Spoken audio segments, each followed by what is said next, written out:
Welcome to Thorin's YouTube channel. It's going to be a wild ride. Right, this is going to be another episode of Reflections, and my guest for this one is going to be Ben Woodward, which is what you will know him as. He works with and founded Code Red Esports, if people don't know, with ReDeYe most famously, and has been on the business side for the last 10, 15 years, whatever. But I know him as AphexTwin, because I'm obviously OG, and also I was way ahead of the game on this, because you'll know this. In fact, fully enough, it's one of the topics in the thing. In the early days of esports, everyone tried to distance themselves from the gamer thing, because it was like lame, and everyone was trying to be like, no, we should use like surnames there. And I always said, it's like the Matrix, mate. Like the name you pick for your gamer name's your real name, innit? Like the other one's just what you're born with. Like, so okay, let's start out like this, Ben. You are obviously a super old school figure in esports. Like if people don't know, you're one of the earliest actual managers in esports, and quite frankly, not just like what used to be a manager, which was like you just book the flight and then stand behind doing the water. You also had some other elements involved as well. But actually, one thing I want to ask you about quickly was, at the beginning, obviously, that was like, it wasn't even really a job. It was something that just like certain teams started to hire people like that, or the big orgs maybe like assigned a person to go to the events and stuff, right? How did you actually get to that? Because as far as I remember, you did actually have like a community origin before that. Like, didn't you do like some news posting or something like on some websites before? Was it something like that was your entry point? Yeah, I did a few bits with UKT. I think it was called back in the day. Was that UK Terrorist? The main site back with then, Myers. Yeah. No, like how I basically got into the whole thing with 4kings was like I was competing at CPL events. So we went over and took part in, like, there was a Halo event which was on the PC at the time. There was, I think it was 4v4 or 5v5, I can't remember. You're talking about 2002 here. It's so long ago. That's 21. Could even have been 3v3. I remember it was a smaller game though, wasn't it? Yeah, it could have been 3v3. That's a good point, actually. But we entered the team. We got like top 12 or something, which is pretty good. There's a little bit of prize money. Sure. And I basically just got really pally with the 4kings guys over there, because they were the only other British guys that happened to be at the CPL event. And I basically just offered my time. I'd love to get involved in this, like as a career move, as an opportunity.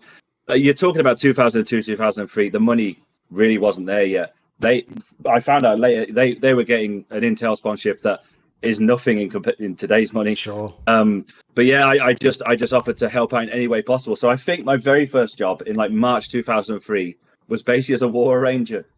There's a role that doing scrims, he means. Yeah, that's old terminology, but I know what you mean. Arranging scrims, basically. Yeah, so I just volunteered to be a war ranger, and then just over the fullness of time, I ended up writing on the site and essentially just worked my way up. It took about a year or so, but 99% of that was voluntary in like that first year and a half, because I just wanted to be involved in something that I thought was pretty cool and emerging. Because I'd already been to all these I-Series events in the UK that went from like 200 people, and then the next year it was 500, and then they were doing 1,000 people in Coventry or wherever it was, Newbury, and it just seemed that was going to be the next big thing. And I loved it growing up, so I just volunteered my time. And it did take a few years before I got a payday, let's put it that way. But that was how it was back in those days. I think the main perks for me were being able to travel with the team. Sure. I went to places I never thought I'd ever go to, like Singapore, Chile, Brazil, America, like 14 times or whatever. So yeah, my credit card bill was monstrous. I think I'm still paying it off now from back in those days.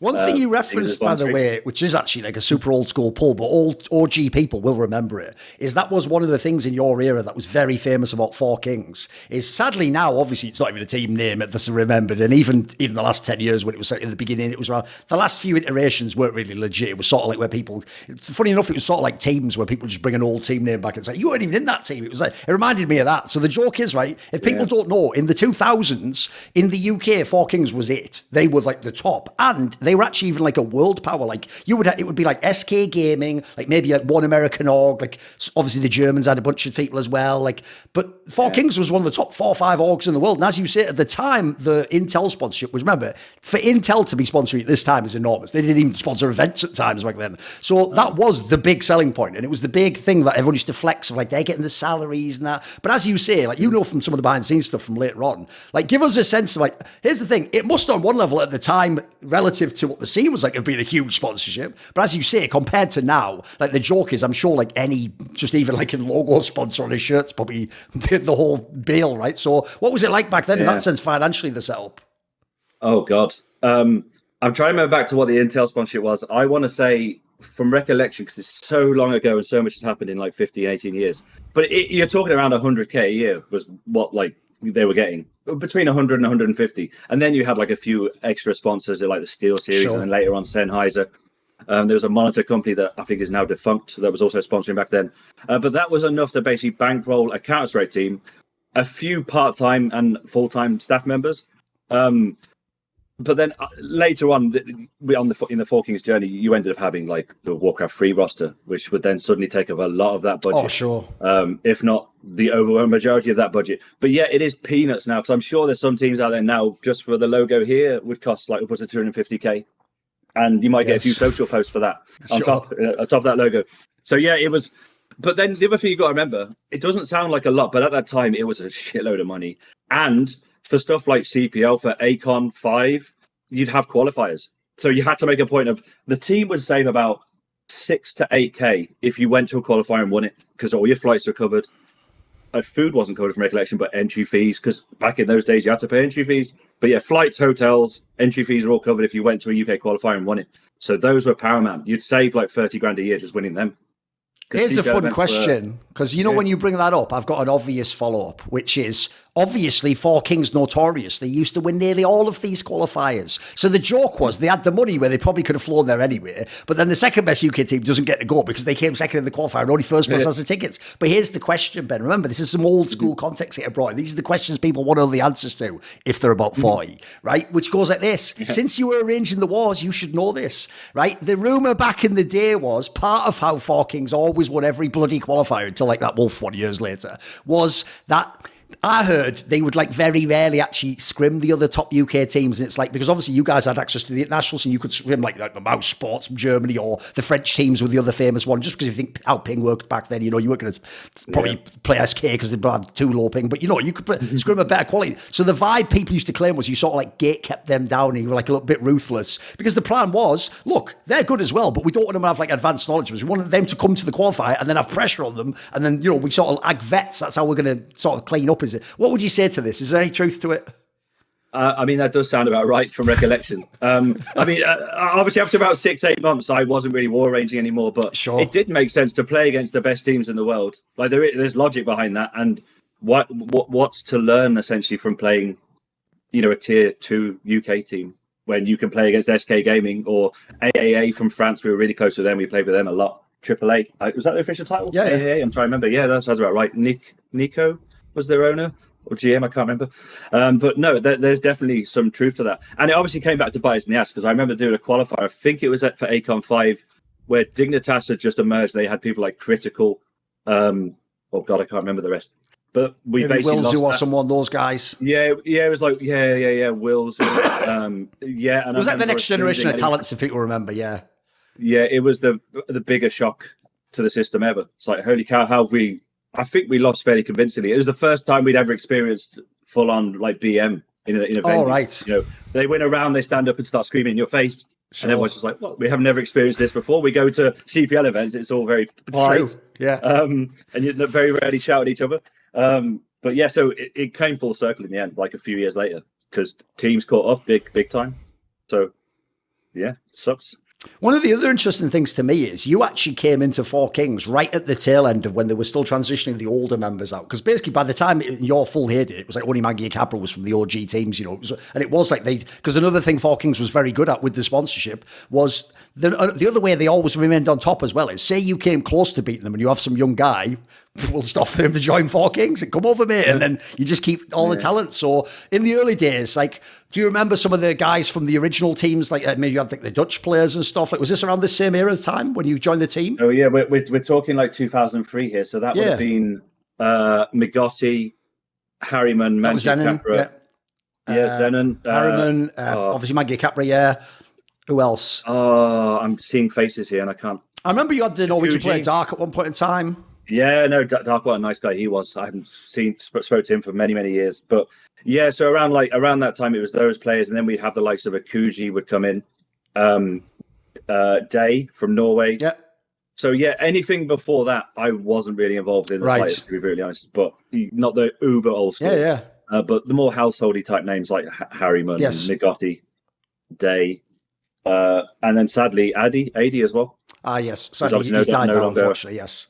By the way, one thing I want to ask about that was that in itself is very rare. And obviously, the joke is it's only actually in the modern day in Counter-Strike that's becoming almost the norm to have an international roster. Back then, that was also considered very shocking. I mean, the joke was back then, this is because obviously there was so much resentment in the UK scene for everyone who wasn't in 4kings. They were like, wait, so they have all the money, they win all the qualifiers, and now they're even recruiting foreign players. Like, it actually was back then. People used to like low-key hate on 4kings so hard. But as you say, like the people you're talking about, the funny thing is, it's logical because these were the people where like they weren't in like the best team in Norway or whatever, but like, they were just below. So it was logical to them rather than themselves go to a qualifier and lose. Well, they played another top team, and people might not know. Eventually, there were like some of these. Look, some of them were just good. People like Xenon were amazing. People like Natu were world class players. Like you also had some really like big names. What was it like to manage international players? Because this must have been a unique experience back then. Oh yeah, it's quite wild because obviously when I first joined, I mean there were big names in there, but suddenly you'd be linked with like Element could well be joining. And yeah, I mean, he did join for a short period of time. I think it was like a 6-month period or something. But it's just like, holy cow! You know, these are people you've looked up to, and you go to these events and you watch play. It's wild, mate. It's hard to put into words how much of a whirlwind that was. Just it seemed to happen every 6 months or something. A new name or a new face would get linked, and it's incredible. It's hard to really put that into words. It would just differed all the time. But yeah, no, I mean, Element joining, I remember that being a very exciting time. I think he was coming to the end. He wasn't the Element of old, you know, the 2003 Element, but just to get to spend time with him. Just a very interesting guy. The team was, I've got drunk with him many times at events and whatnot, and he's a great laugh. But yeah, the thing when you're talking about some people, maybe they're not at the top level in their native country, in like Norway or whatever. You got to remember that they would join 4kings for a salary. They could essentially make this a dream. So it's a bit like I was about to give like a Ronaldo going to Saudi Arabia. That's a bad example to give, but if you want to go where the big bucks are, you would potentially join like a 4kings or an Attacks or AAA. Basically, the teams who were sponsored by Intel at that time. If you could get on them, you were guaranteed. Because with 4kings, we had the salary and we had a house. So you would basically move to Swansea of all places.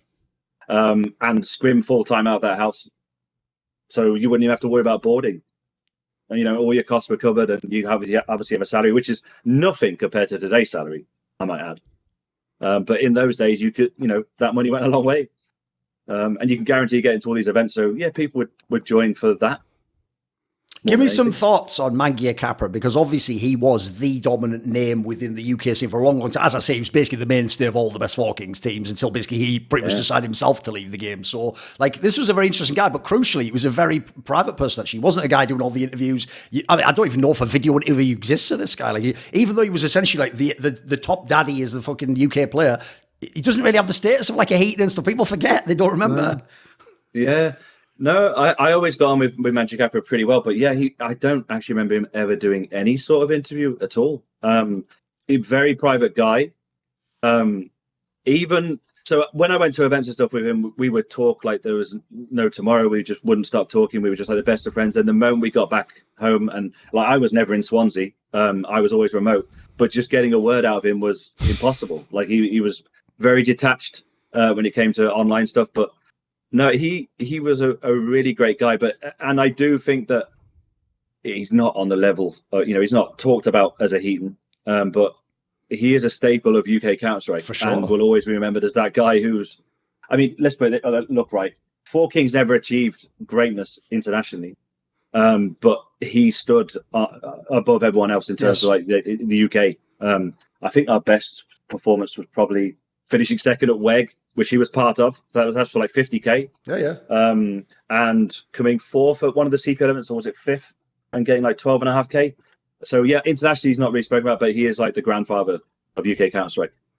Sure. At least to me, and probably to you. Yeah. And anyone around at that time. But yeah, very shy, reserved guy. But nice. What about, because as you mentioned, the interesting thing if you were a UK team at the time this is what's funny, because obviously now UKCS has been a meme for so long that like modern day people don't even know it was ever good. They think it was always just like either like, you know, an endpoint, like, oh, they're like tier 3 or whatever, or they think it was like, you know, oh, it's just all source stuff or the beginning of CSGO. They don't know, as you say, at the time you joined, actually, because of this situation, 4kings they wouldn't win the tournament, but the idea is they'd be like a dark horse. They'd be in the mix to like upset a big team, or as you say, make like a run to a 4th or 5th, which at the time, it was top heavy prize pool, but it used to be like top 8, it was top heavy. It wasn't top 3, so you could still make good money, like I said. When you would go to these American CPLs, the thing is, like, at the time, obviously, you would, like, most players on the team probably never been to America, or they've only ever been if they were in another CS team. What were these runs like? Because I always tell people, even if you go on like a wiki and you look up the matches, what you're missing is you don't know. You're thinking it's like now at like an ESL, like, right, so I'm playing at 11 and let's do the gym before. It's like, no, it's like, it was a giant bracket. The whole event with 128 teams could be played as they meant like 3 days, because the famous principle, you know, this is when you drop to that lower bracket, it's like, right, you just don't play until you're out. You don't stop playing until you're out. You just keep playing games. Like, you can play like 3 games in a day. You can back to back to back to back. Like, it was wild. So this must have meant, I imagine, though, if you went on a run, it must be mad thrilling to watch and follow along with the team, and the bars must have been crazy, right? Yeah, and unfortunately, we'd always meet a higher seeded team, usually in like the 3rd or 4th round of the upper bracket, and then we would have to work our way through the lower, because you would just meet like an SK or an NOA or, you know, that sort of thing. So yeah, it did just turn into a massive slog after that, and it's just grateful to get through every single round, because it's completely different to how it is these days. And I do miss that format. It's quite fun, but I can't imagine it was a lot of fun for the players. Sure. When you say, I'm to do 3 games in a day. Cool. And then like you might finish a game at 10 p.m. and then you have to come back at 9 a.m. for a ride or die game. If you lost, you were literally going home, and then have to repeat that for the rest of the day to make your way up the lower bracket final. It's just insane, but it made for some wild matches. And some teams are better than others at dealing with that pressure of knowing that one fuck up and you're out. We were pretty good at that. We typically finished like around top 12, top 16, which was guaranteed prize money. And you would have some surprises where teams that were probably mechanically better than us would just start crumbling. Like, they just couldn't deal with the mental pressure of so many matches in a day. They just burn out towards the end, and we were kind of used to it. You had to be used to it. You had to be able to deal with it. But that was a lot of fun. Nowadays, it's like a match a day, maybe, sometimes 2. Not back then. Sometimes you'd have 4 or 5 in a day. Starting at 9 a.m. We used to have games. I remember there was one game where the team just didn't turn up. Like, I think it was a 9 a.m. the other match. team, right? It's just a forfeit. Yeah, two of them. Yeah, 2 of them turned up, and they turn up, and the rest would turn up half an hour later, and it's just like, well, we've already won, so we can go back to bed for a few hours. By the way, that tells you how different it was, because you know, in the modern day, if they don't turn up, they bloody wait, there'd be all drama, and also you don't want to go, sorry guys, game cancelled on the stream. But back then, as you're saying, look, unless you were literally like SK with Heaton, if you don't turn up, and they'd have like a rule, like, you know, 15 minutes. If you hit like 15.01 seconds, you're disqualified. It doesn't matter if you quickly put your, because like I was saying, you have to run the whole tournament in 3 days, guys. You couldn't wait.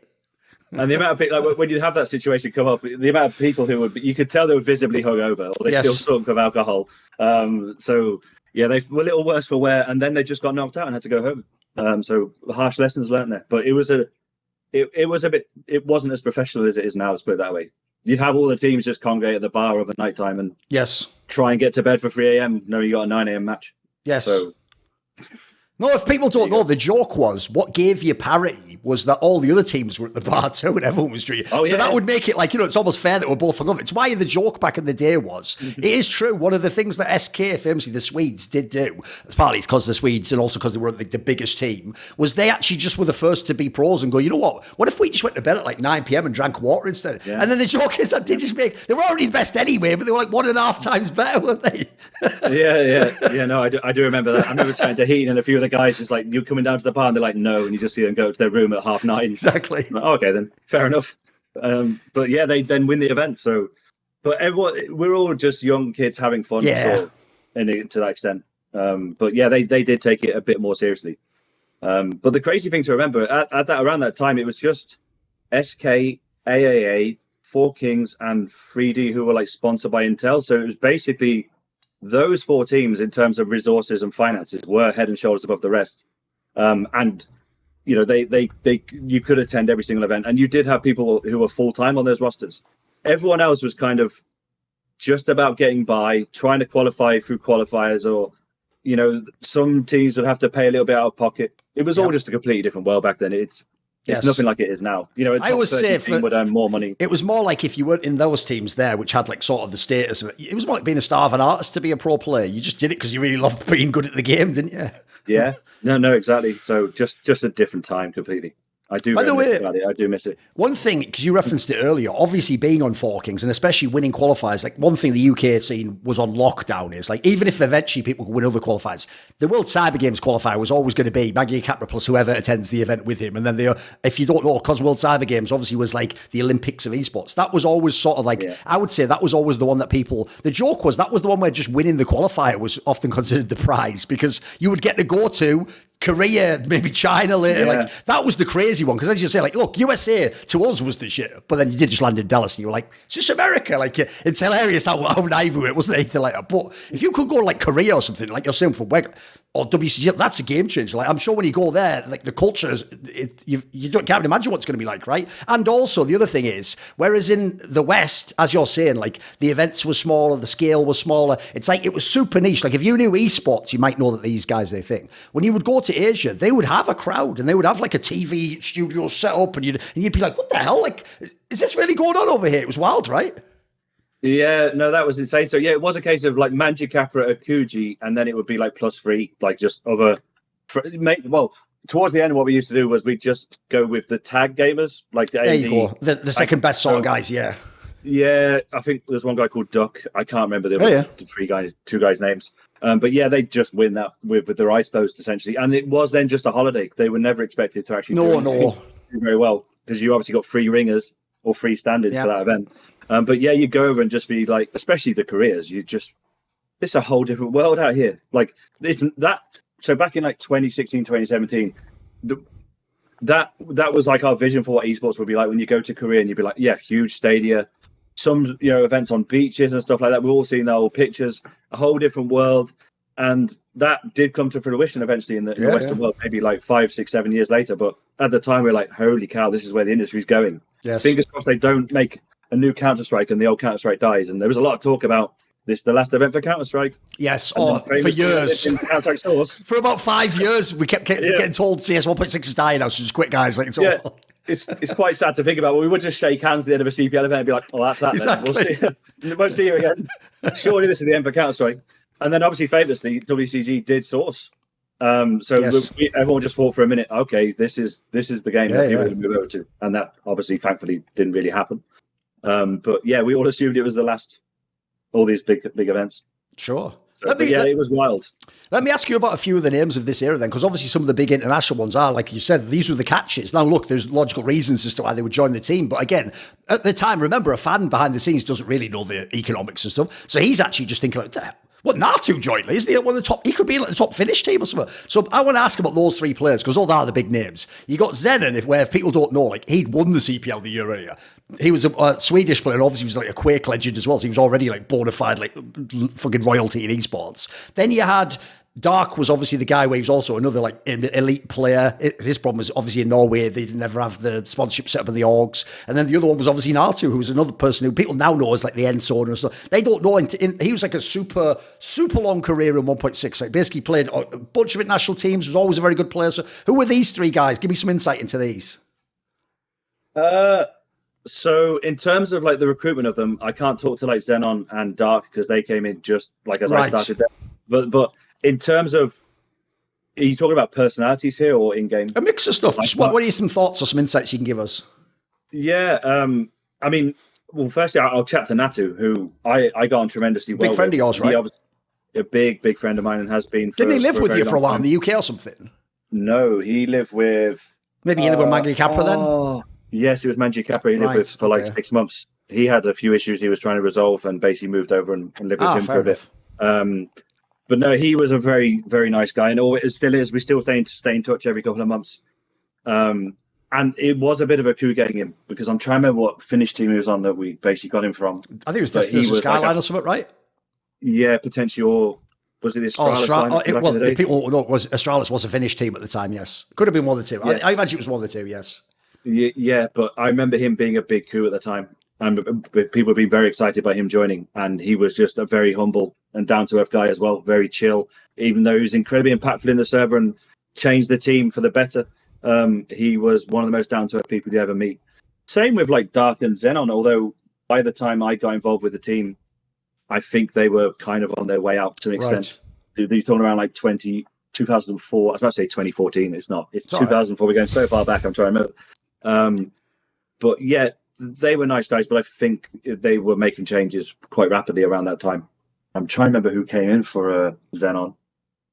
I think that might have been like Red, the Swedish guy, maybe. Yes. I know he was around this time period, right?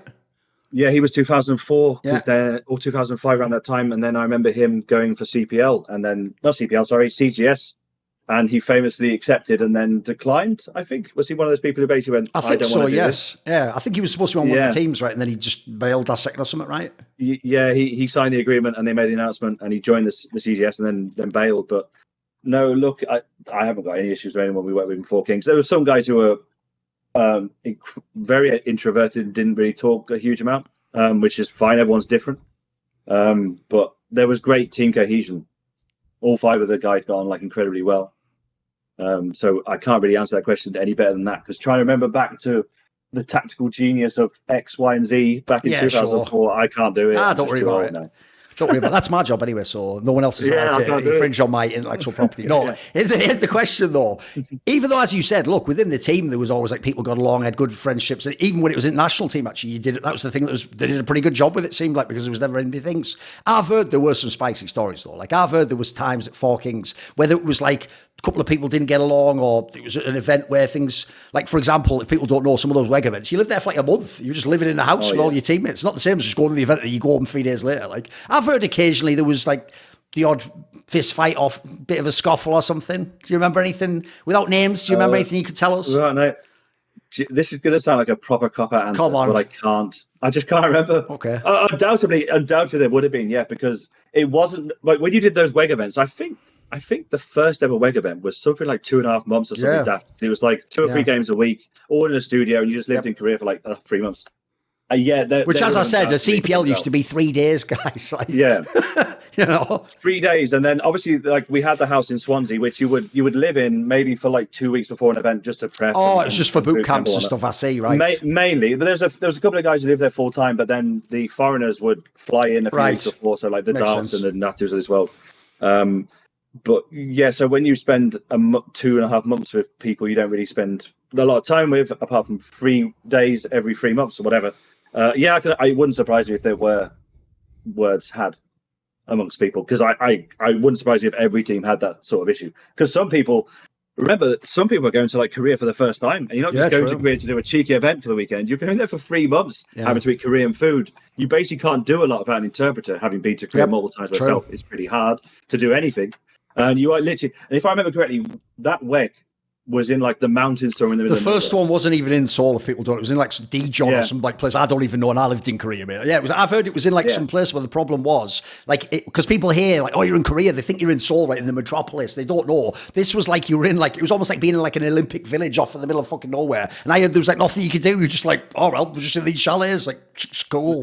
I remember that. So it wouldn't surprise you if there was some flare-ups, not just within the 4K camp, but other teams as well. Oh, fair enough. It was a big culture shock. Because I think that would have been, apart from a WCG, that was probably the first time a major international event took place in Korea. From recollection. There may have been like the ACOM 5 stuff, as I mentioned earlier. I think it was like a World Cyber Games, like you said, but I think that was about it. Yeah. I think it was about it. Yeah, it was probably the first time. It would have just been a huge shock to everybody. So, that sounds like a cop-out, but I can't remember. It's all good. It's all good. By the way, one thing I did want to ask about was, even though at the time, in theory, no one ever admitted to this publicly because it just made the industry look dodgy. I can tell you, mate, I worked for a long time for SK Gaming. I know people are in the biggest orgs in the world. One of the weird things about that era was none of these companies had VC, venture capital. So none of them were like, oh, we could sort of just survive with no money. They were all businesses. Like, they were essentially a medium-sized business. I always tell people, that's why, as much as you might think, who the fuck's SK Gaming now? It's like, mate, they ran it as a business. That guy ran the business for 25 years and stayed relevant. Like, that's a fucking skill. Everyone else went bust. So one thing I want to ask was this. Even at SK Gaming, mate, me and some of the other players would have months where just the nature of a cash flow business, this sponsor doesn't pay, and then you get to a certain point and there just isn't the money to pay you, even though you are the staff. You can't down tools and leave like you would a normal job, because then your dream is over and then someone else is going to come in and just say, I'll wait 3 months. You'd have to wait a couple of months. Then your money would come and you'd be like, thankfully, I could pay my rent, I could do this. But it's like, that used to be the nervy part. And so people wouldn't know it from the outside, because obviously we had to put this sheen on that, like, no, these are the sponsored teams and all the money. But it's like, actually, sometimes it would be a bit touch and go. Like, everyone to some degree was sort of like, everyone had to sort of like tighten their belt a bit in these days, right? Oh, hell yeah. I mean, famously, it did come out that 4kings owe people money.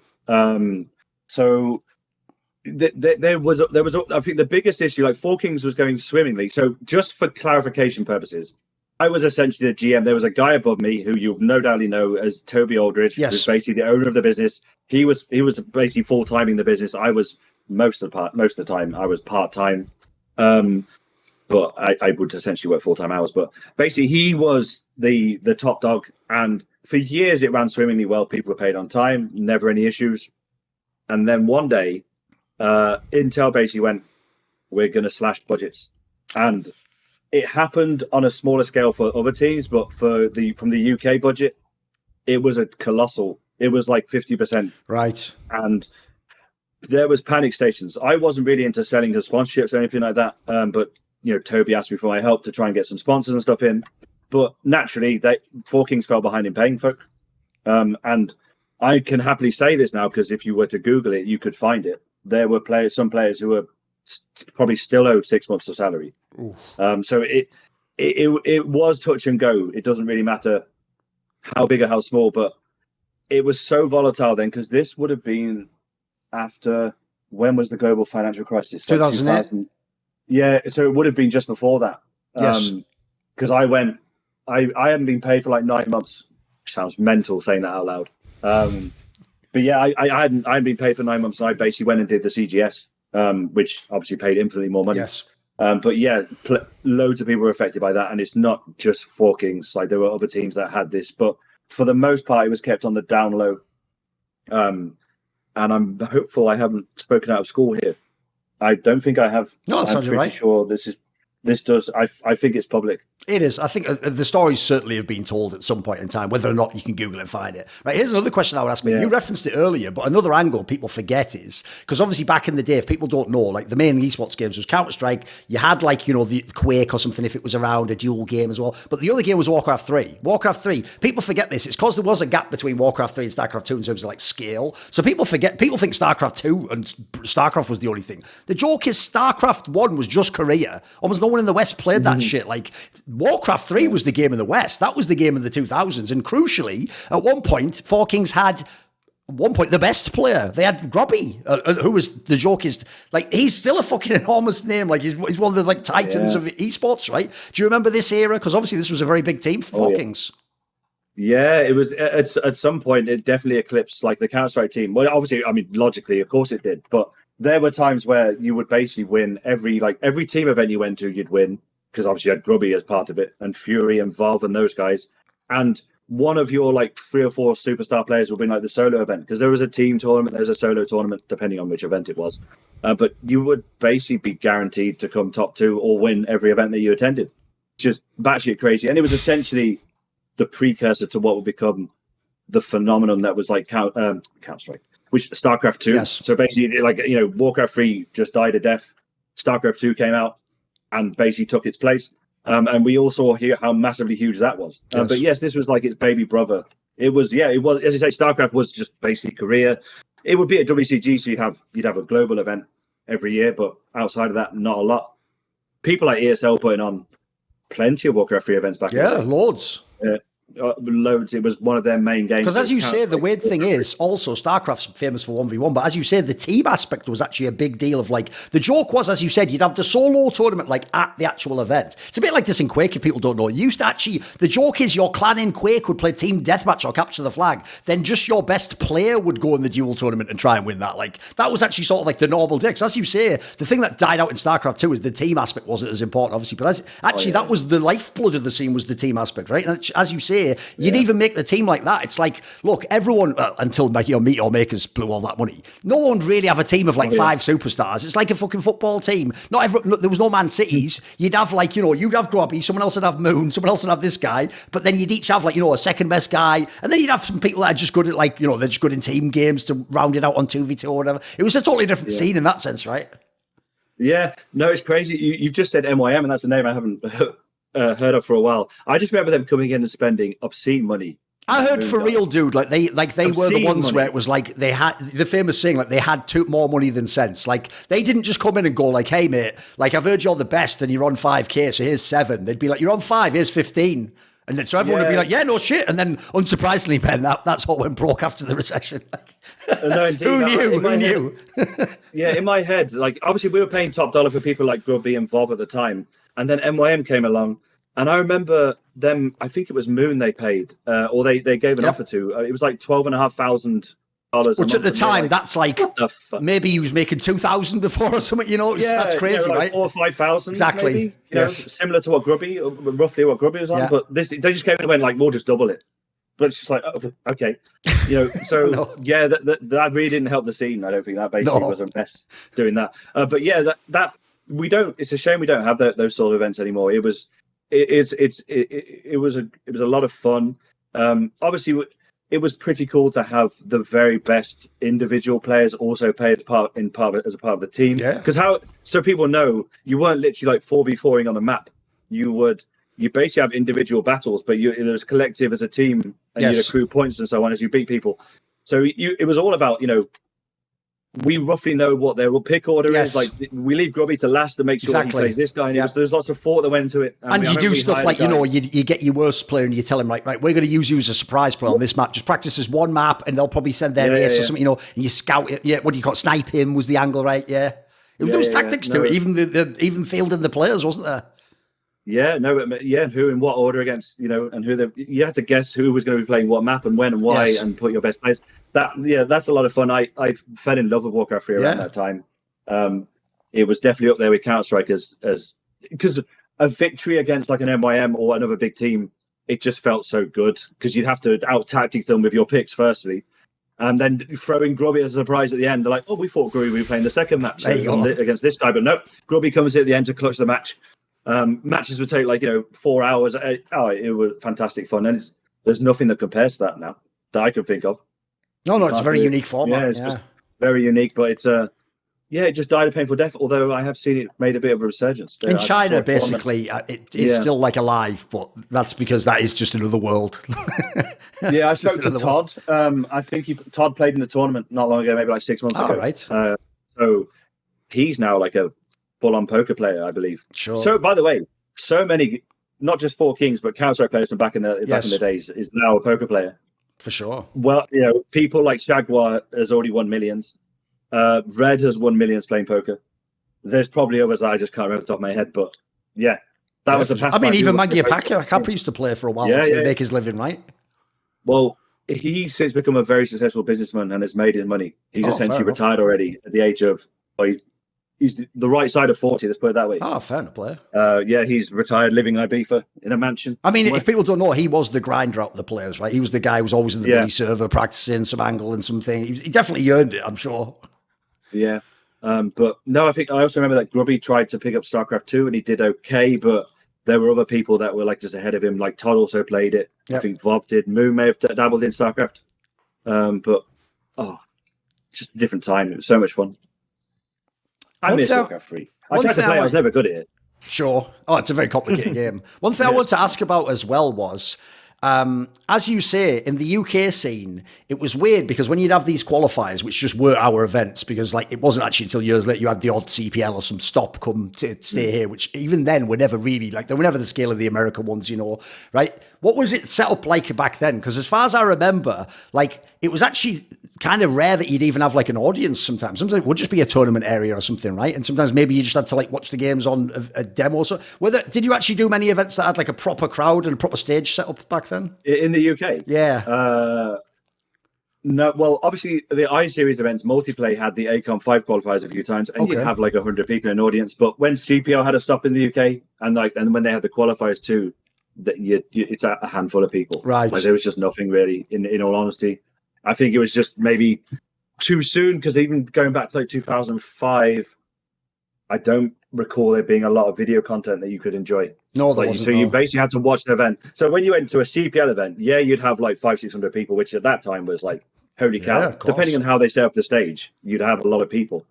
But no, I don't recall there being a lot. I remember doing a qualifier at Gadget Show Live, which is a trade show, right? Gadget Show. Yeah, it's a trade show, and you'd have people just like walking past you. You'd be halfway through playing the game, and they'd tap you on the shoulder and be like, "Can I have a go now?" Instead of no Mangiacapra's playing like a match. That's amazing. Yeah, so that was what it was like back in the day. Hey, can I have a go? It looks pretty good there. I'm fucking on the pistol round. I'm trying to clutch. Like, that's mental, lad. Yeah. Oh, that reminds me of a story, actually, where I nearly fucked up something royally at a CPL event. Ooh, come on. What did you do? Trip over somewhere? Oh, come on, what? No, so it was like 15-14 to us. Mangiacapra basically clutched in a 1v2, and he had just over 10 seconds to defuse the bomb. And I made a point, as he was holding his finger down on the button to defuse, I basically grabbed him on his shoulder and was like, yes, and I pulled him back slightly. And he just had to do that like that, and he was putting his chair back, and he was just holding on to it, and he just about did it. I'm like, holy fuck, I'm never touching the players like that again. I'm not going to celebrate till the game's over. It was so intense, but that would have cost us a lot of money. I know that's random, but that's good. Yeah. So I've done that. I did that once, never did it again. But yeah, the trade show stuff, you would occasionally get a group of people watching, but it was never anything serious. When you go abroad, you get like a proper crowd. And by proper crowd in those days, you're talking a couple of hundred people. The other thing as well that must be inserted at some point into any interview with an old school UK player is the biggest disadvantage you had from the UK. And look, I'll say it wasn't just us. Like France had it worse. Even Germany's internet wasn't that great.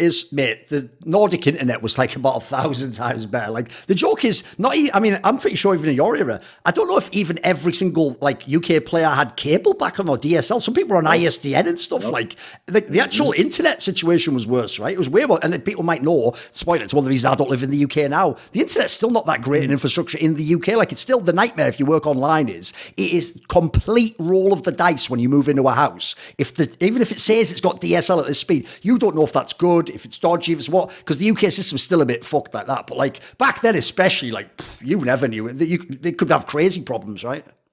Yeah, I remember in like the house in Swansea, we had like a double ISDN line, and I can't remember what speed that was, but obviously it's way quicker than dial-up. But I don't think it was until like the end of 2003, the start of 2004, we started getting some sort of cable, like 128k. And I remember it being like ridiculously expensive to install it. Sure. To pay for it was something like 50 quid a month for 128k. I'm now on like a 1 gig line here, and it costs less than that. So it gives you an idea of how messed up that is. But yeah, there was a humongous advantage for basically anyone outside of the UK, and just pinging to even like German servers. It was quite a disadvantage. That being said, there was like a version of the Intel Extreme Masters that was being played online. I don't think it was called that back then in like 2004-05. So that wasn't like the main competition to take part in. You'd take part in it, but you'd have a disadvantage against the SKs of this world and some of the French teams and whatnot. But there wasn't a huge amount played online. There was clan base also. Yes. The Euro Cup, which would have a LAN final. So it's like get your way somehow to the final, like go through the qualifiers with 100 ping, and then worry about get on LAN and actually win the thing.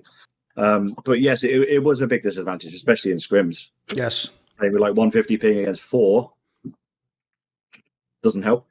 And then I always thought, especially in the management and the org side, one of the most frustrating things must have been back then. Think about like what the average old school pro's like. It's an 18-year-old, 17-year-old kid who's good at the game. And the nightmare was the place where the internet was the worst at in the UK, this is the ultimate irony, is where in the Nordic regions it's the best. If people don't know, the reason that gaming started in the Nordic regions is a Swedish kid would go to uni and he'd go, wait a minute, I'm just on the internet backbone. This is the shit. And he'd have 4 ping. The joke is if you went to uni back then, your career was over because they didn't, some of the internet's back. First of all, the internet was shit. And then secondly, half the unis quickly figured out, like, these kids are all just going to play the bloody games. And they you remember they restricted all the ports. Like, genuinely, your career could be off if you went to uni back then.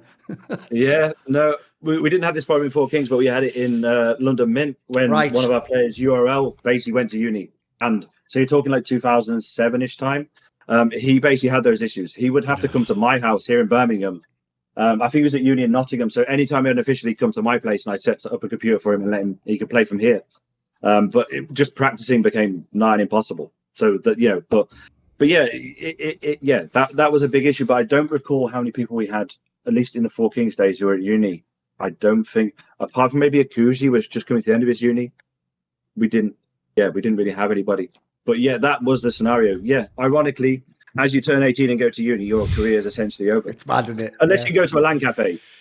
Oh, yes. So, which did sometimes exist back then. I know now it sounds like we're talking some urban legend. There were actually LAN cafes in the UK, believe it or not. Yeah. In fact, the joke was that's what half these qualifiers we're talking about were. Yeah, Omega sectors. Yes. One in London, one in Birmingham. There's a few up north as well. They somehow got like the business lines in, so they had some sort of cable. Sure. So, you know, if you knew you were going to play a really important online match, you would make a right. to an internet cafe. Schedule in, yeah. Yeah, but if it's just a random group match, just play it online.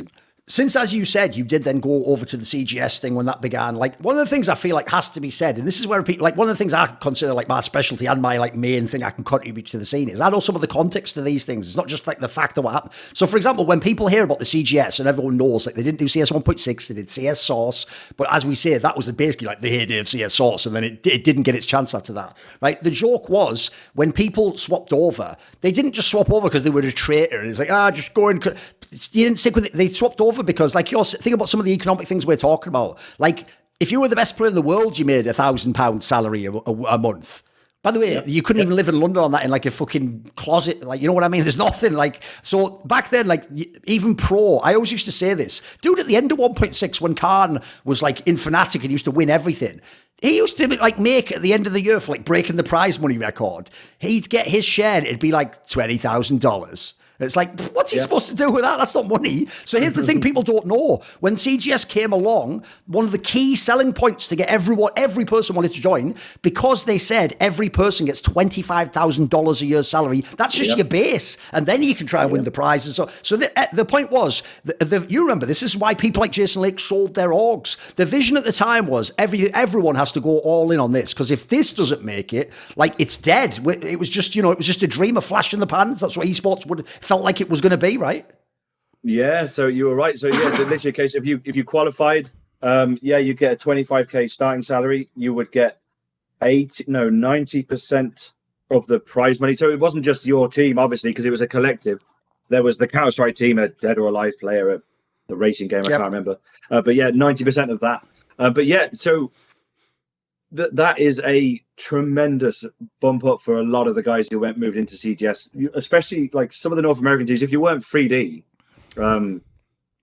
you weren't making a lot of money. Let's say some people weren't even doing it full time. Like I don't know what the complexity guys are on there, but they were probably, as you say, maybe 1,000. Suddenly going straight to 25k guaranteed. I'm sure in North America there were some additional benefits. Some medical insurance. Yeah, there will have been. We didn't get that over here. But yeah, that basically was the Holy Grail. If you didn't make it there, because what the imprint that CGS had left on the landscape was, I mean, Counter-Strike 1.6 didn't necessarily die at that point, but the top players migrated over for the guaranteed payday and the potential to win up to $500,000 in prize money twice a year through their championships. It didn't really bode well for Counter-Strike 1.6. It was a dark day. It was a bit like the Black Friday in poker. For 1.6, but that was you basically had to move to CGS to guarantee a payday, and $25k went a long way 15 years ago. Like I had a one-bedroom apartment in Birmingham and paying like £400 a month. Now it's about £1,000. So like, it did scale a bit. Okay. Yeah, fair enough. Yeah. When you were in CGS, then you've got to have some good stories about this. Like, for example, I've heard if you would go to the finals, because if people didn't know, like, even if it was the London Mint, that was just for, like, the qualifier of the European thing. What would happen is then you'd go to the, like, American thing where you had it in LA, like, the actual season or whatever. And I've heard, like, it was another thing where at the time everyone was like, what the fuck, they're splashing the cash around here. Like, you'd have the studio, people, like, the joke was, this is real if people don't know the story. Like, people like ReDeYe were being, like, almost groomed to be, like, TV hosts and shit. Like, everyone thought for real until literally it just suddenly died. All the markers were supposed to be pointing up. Everyone was fucking buzzing off it. Yeah, we're all buzzing off it. I'm not going to lie. We were given like ambitious plans. I think ReDeYe spoke about this previously on one of his other interviews. But there was a plan for like a European only league. There'd be a North American only league. We were culminating in a final, and ReDeYe would work on that. He'd basically head it up as like a commissioner. All the signs were up until the day it just died. That this was the next big thing. They were talk of your base salaries going up like 10-15%, potentially new teams joining. So I think Dubai Mirage were like a trial team at the time, so they were going to do Middle East. And then, as you know, someone just went, or the financial crisis hit, and they just went, we're just going to cut this $400 million a year show off the air and just cut it there. But no, I'm trying to think of any wacky stories that happened. Again, mate, this is really poor content for you, and I apologize. I can't remember of anything wacky that happened. Well, what was it like to live in LA? Listen, mate, if you lived in fucking Birmingham, LA must be pretty different. Yeah, I mean, sunny Birmingham at the moment is very grey, but yeah, I spent like 3 months out in LA in Santa Monica. That was a lot of fun. They did just the little things, like they put on food. They'd be like catering. They would give you a daily like per diem, which at the time was a lot, mate. I think it was like $80 to $100. That at that time, all right, you'd struggle as like a teenager for the players and someone in their early 20s to spend $100 or $80 on food a day. Sure. So you just pocket a per diem as like a second salary, like 80 quid a day for just existing. But that was wild. They'd do all your washing, and we were right next to the beach, so that was a lot of fun. But I remember there being a lot of infighting around the practice room because bizarrely, you had to share, right, or something weird like that. Yeah, right? There was like 2 banks, so there was enough for 4 teams to practice at once. That was across like all games. So just if teams just refused to move from that room, you politely ask them to move, and they wouldn't. So it's like, I guess we're just doing practice today. Then we can't forcibly. Unless we get police in here to escort you out, we can't. So there was definitely certain teams would hog that room over others, which became very frustrating. But no, apart from that, we were just living the high life. Like we thought we'd peaked at that point. Like me, Jason Lake, Brian Flanders, DKT to these are all the else. general managers and the big people in the scene. Yeah, exactly. I think Moto was a GM. Yeah, he was the Team 3D1. It was New York. Yeah. Heaton. It was ODEE. all the big names. ODEE, yes, who actually went on and won the whole thing. Yeah. I'm still gutted about that. By the way, the reason that is fucking hilarious, mate, is because I just love, like, even though, like, if you pick apart the context, it's not as crazy now, and obviously it's weird, smaller scale. I just love the fact that for one day ever, there was a sentence in esports which was like, Birmingham team wins world championship. Because that's true. It was the Birmingham Salvo team, though. And if you don't know, if you're not from the UK, that's so ridiculous. That's like Birmingham's like, I don't know, fucking Winterfell in Game of Thrones. It's not the main place where everything's taking place. It's off up north in it, Yeah, and annoyingly, I was living in Birmingham at the time. Oh, brilliant. Exactly. You were on the London Mid. Exactly. Why didn't I get the Birmingham? Yeah, exactly. Everybody lives in London, get that one. That doesn't make sense. So exactly. You should have traded. It was a kick to the balls when he won that. But no, it was wild. It was a lot of fun. And I still remember to this day, getting a text message from someone saying, I've just been sent a press release. But I'm sorry to hear what's happening to you. And I'm like, what the fuck you on about? Oh, is that how you found out? Yeah. I found out through Thorin, who was a writer at Cadred, who'd just been sent the press release. And he was like, there's an embargo on this. It goes live in like 4 or 5 minutes. He texts me. I'm like, I have no idea what you're on about. Are you serious? And then I passed it on to everyone else. And so the Americans would have found out just as they woken up. We knew. It's just like, what the... to their credit, they did pay severance. Fair enough. It was only like a month and a half, but it's still better than just like, off you go. By the way, what is the reaction when that happens, though, for real, like emotionally? Because if people don't know, again, think about how I set it up. Everyone went from like, look, it's not even really a thing yet. Like, we're all sort of like just about making it, and we're trying to go off our passion. Then you get this thing like, oh, don't worry, your dream come true. Here's your dream job. And if you do get a job, guys, it's going to go up and up and up and up. And then suddenly you're basically told, like, remember what I said before? Like, this is the one chance for esports. It's over. Did you actually think then maybe my whole career's over? Maybe esports is over? Yeah, because then obviously the financial crisis was in its... it's in its infancy, but it just started taking over. But basically, like, I thought, holy cow, like, I'm never going to get paid that again. So if I remember correctly, GMs, I could be wrong here, but I think it was like $40,000 US or 45K or so. So we obviously lost. That's way more than ever been paid before. Probably more than like Jason Lake had ever got before. Yeah, for sure. Loads of people would never have got that much. But then the players who, if they went back to their old lives, the old games they used to play, they might make like $250, $500 a month with a smaller team to go from 25k a year plus prize money to essentially between $0 and $500. Oh, it was soul destroying. And there was nothing I could say or do to anybody to make the situation any better. It's just like, I can vouch for you, but unfortunately there's another 150 people that are going to be vouched for at the same time. So yeah, that was really tough. It ended many people's careers. They just never came back, never bothered to play again. Because why would you? No, you were getting paid 25 grand a year, and then suddenly you're getting nothing. Yeah. Yeah. And also, I've always thought the angle people don't think about is, especially if you're not like an independent adult on your own, you can't go back to your parents like, yeah, you know that dream job I had? Yeah, I'm fucked on that. So I'm back to the 200 quid a month if I do well. Yeah. They're going to go, mate, just go to uni and fucking get on with your life. Like, you've given this esports thing a few years. You had a good crack. Now fucking get a job. They're going to tell you that, of course. Yeah, exactly. And the other thing to remember is if everyone just went back to like the 1.6, let's say, obviously other teams have had a year and a half on you to the Europeans, tactics, new maps, whatever, and to just try and slot back into where you were is nigh impossible, or not in many cases, but in some cases it would have been impossible. And you just can't go back to earning the sort of money you were. For someone like a 4kings, you could go to an event and guarantee a min cash. You'd get like the absolute bare minimum in prize money. You'd have your salary.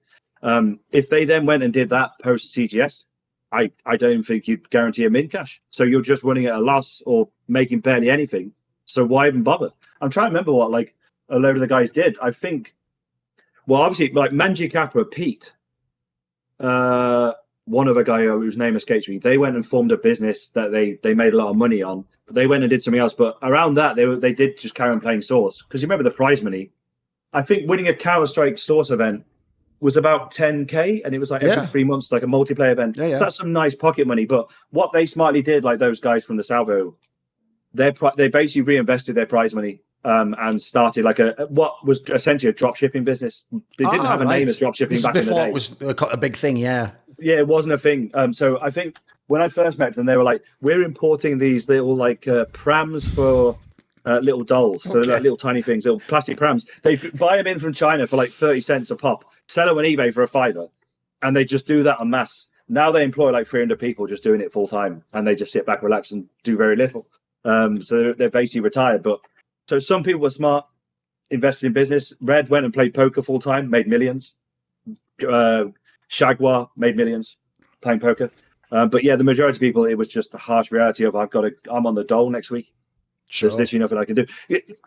If you played Counter-Strike, you had an option to go back to Counter-Strike, but you got to remember, the other half of the team, the majority of the team actually was Dead or Alive players, FIFA player, Need for Speed, and whatever the other game was, I can't remember. But they've got nothing to go back to. Yes. That's their career. Yeah, basically, except for FIFA, which had like, World Cyber Games or ESL or whatever. Oh, yeah. All those other games, if you don't know, guys, weren't like esports. They were video games, but there wasn't an esports scene around them. Like the joke was some people even switched to those games for CGS, didn't they?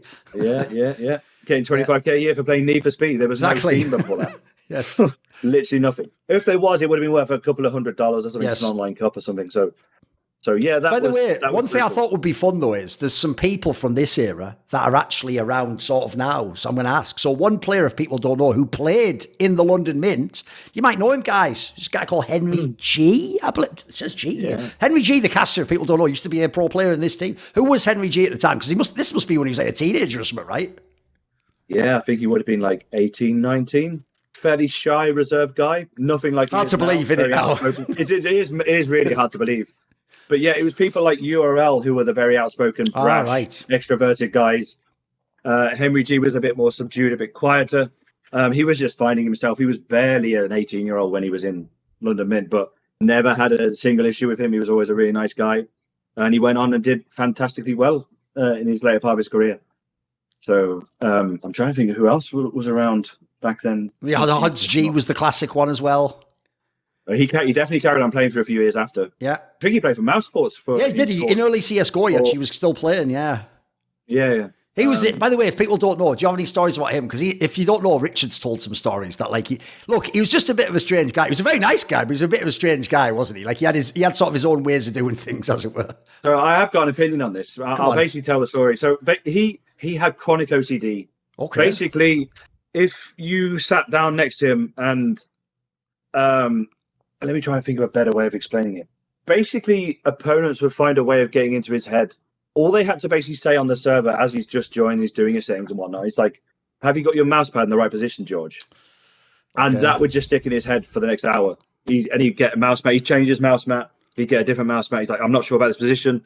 Or they'd be like, someone might say, oh, is that a new mouse, George? I'm not sure that's like the best mouse you could use. And then that would just play in his head during the match. Right. So you'd have to end up getting, we didn't go full-blown counseling. Basically, ReDeYe was like a big help at that point. He basically tried to mentor him and just help him come up with, I'm not a therapist or anything, but come up with blockers. So when people would put certain phrases in his head, he would know how to deal with them. Because if you got a HudzG that had no outside influence, he was a beast. But someone could make a comment in the server. We got to the point where we would set it so, what's it called? Like the chat bot, you'd have it disabled so you couldn't see what was being said. Right, okay. And stuff. Smart, you wouldn't see what the enemy was saying. But someone could shout across the room like, "You're fucking shit, George," and that would be it. So a louder headset, more noise cancelling headset would fix that issue. So yeah, at the time, I had an uphill battle of trying to deal with people winding him up, and he wouldn't get like massively upset. But if someone told him, "Oh, you're not playing very well, George," that he would be convinced he's not playing very well and would play to 60% of his ability for the rest of the game.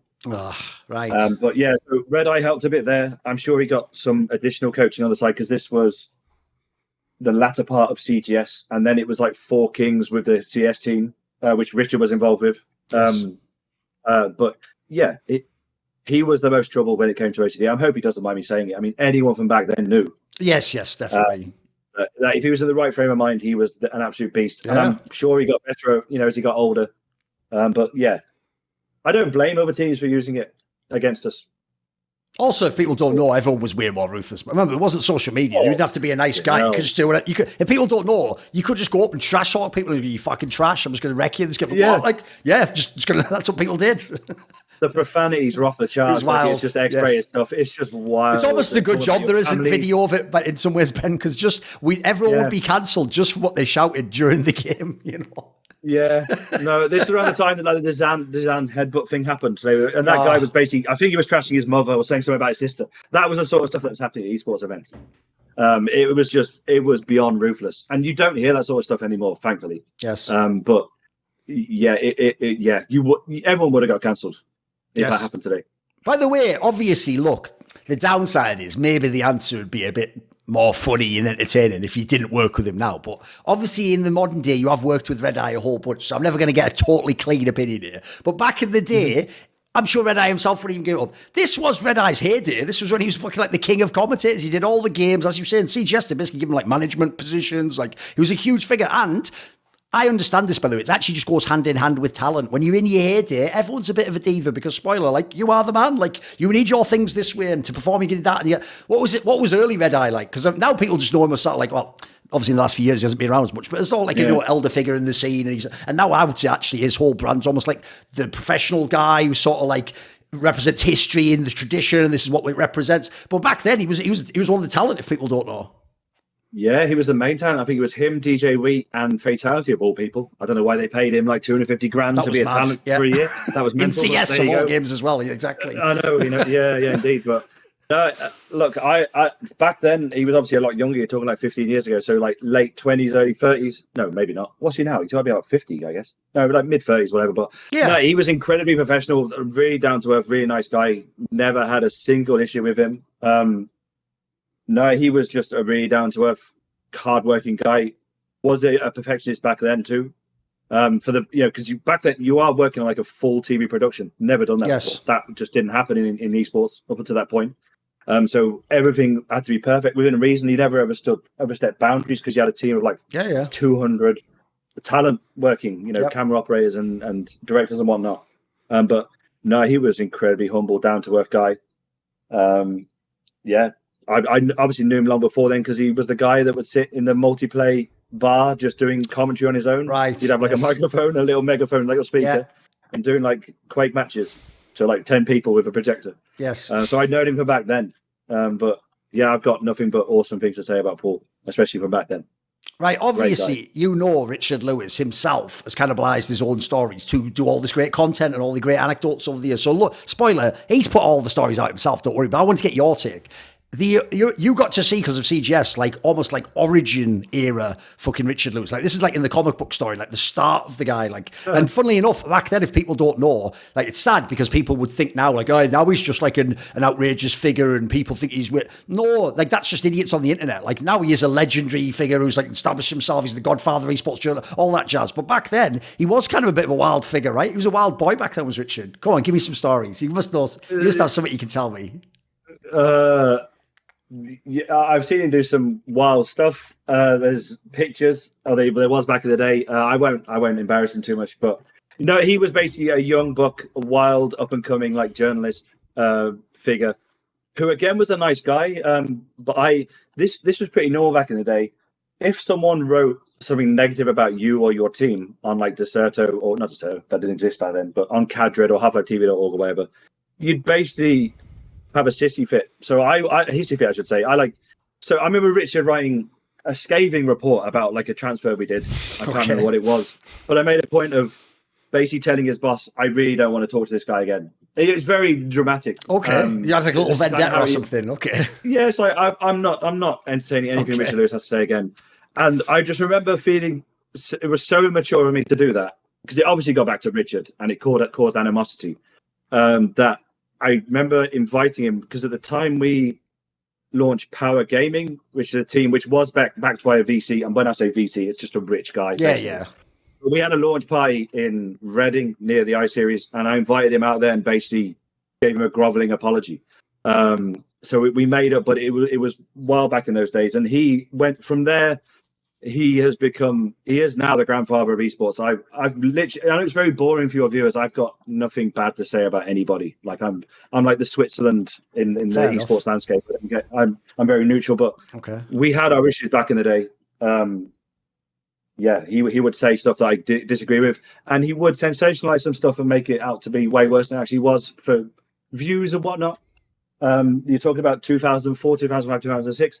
But yeah, I realized that I'd made an error in being like, I'm blackballing him. I don't want to talk to him, because I made up for it 3 months later. But no, he is a wild guy. Been out drinking with him many, many times. He used to live in Birmingham too, and so did I. Oh, yeah. So that had a part to play in it. And the last time, when CGS was on, if I remember, I think he was working for a mega sector at the time. Yeah, he did at one point. Yeah. Yeah, so he was, because I remember that we had the CGS qualifiers in Birmingham, which was like the EU qualifier. And he was part reporting, part being like a technical guy, if I remember, like, because it was basically his space that he'd rented out. But look, I don't know where I'm going with this. Nice guy. I haven't got any amusing stories. Right. And if I had, they're buried deep in my head, in my memory. I'll compress the memories. But nothing bad to say. Great guy. Sorry. It's all good. What about ODEE then? Because again, people won't know. This is one of the guys where it's funny. These are the people. Again, by the way, if people don't know, what's crazy about the old school of esports, it's the same for everyone, mate. Like we all did just beef with each other constantly, because as you said, it was the internet was all we had. We only saw each other every month or two. So as a result, the joke was, one line on the internet, just live rent free in your head for months, and it's fucking. I'll fucking get it. And then, but the joke is years later, or you know, at the next event, you'd have a drink, you'd be like, what was all that about? So the joke is now when I talk, all the old school people seem like we're all friends, you know, we all get along. But actually back then, like, of course, I'd have a beef with ODEE, and then maybe ReDeYe hits this guy, and then this commentator hits that player. There was all that. So what I want to ask is this. When I actually see people like ODEE and they succeed and they sell something for millions, or they're massive investors, I love that, because I love actually seeing that people made it. Like ODEE was someone who's coming from the fucking bottom and made the whole team and took the whole thing up, and also, by the way, probably the greatest finesse of all time, somehow did that thing where like, I've given away Dignitas, so then I get all the CGS stuff, and then as you're saying, everyone else had to go to nothing, and then he was like, can I have I've got Dignitas back now. How did that happen? Which I still think is one of the greatest finesses of all time in esports history. Like he just basically got to play both sides. I know, what a G. So like, what was old school ODEE like? Because he's a character and a fucking half if people don't know.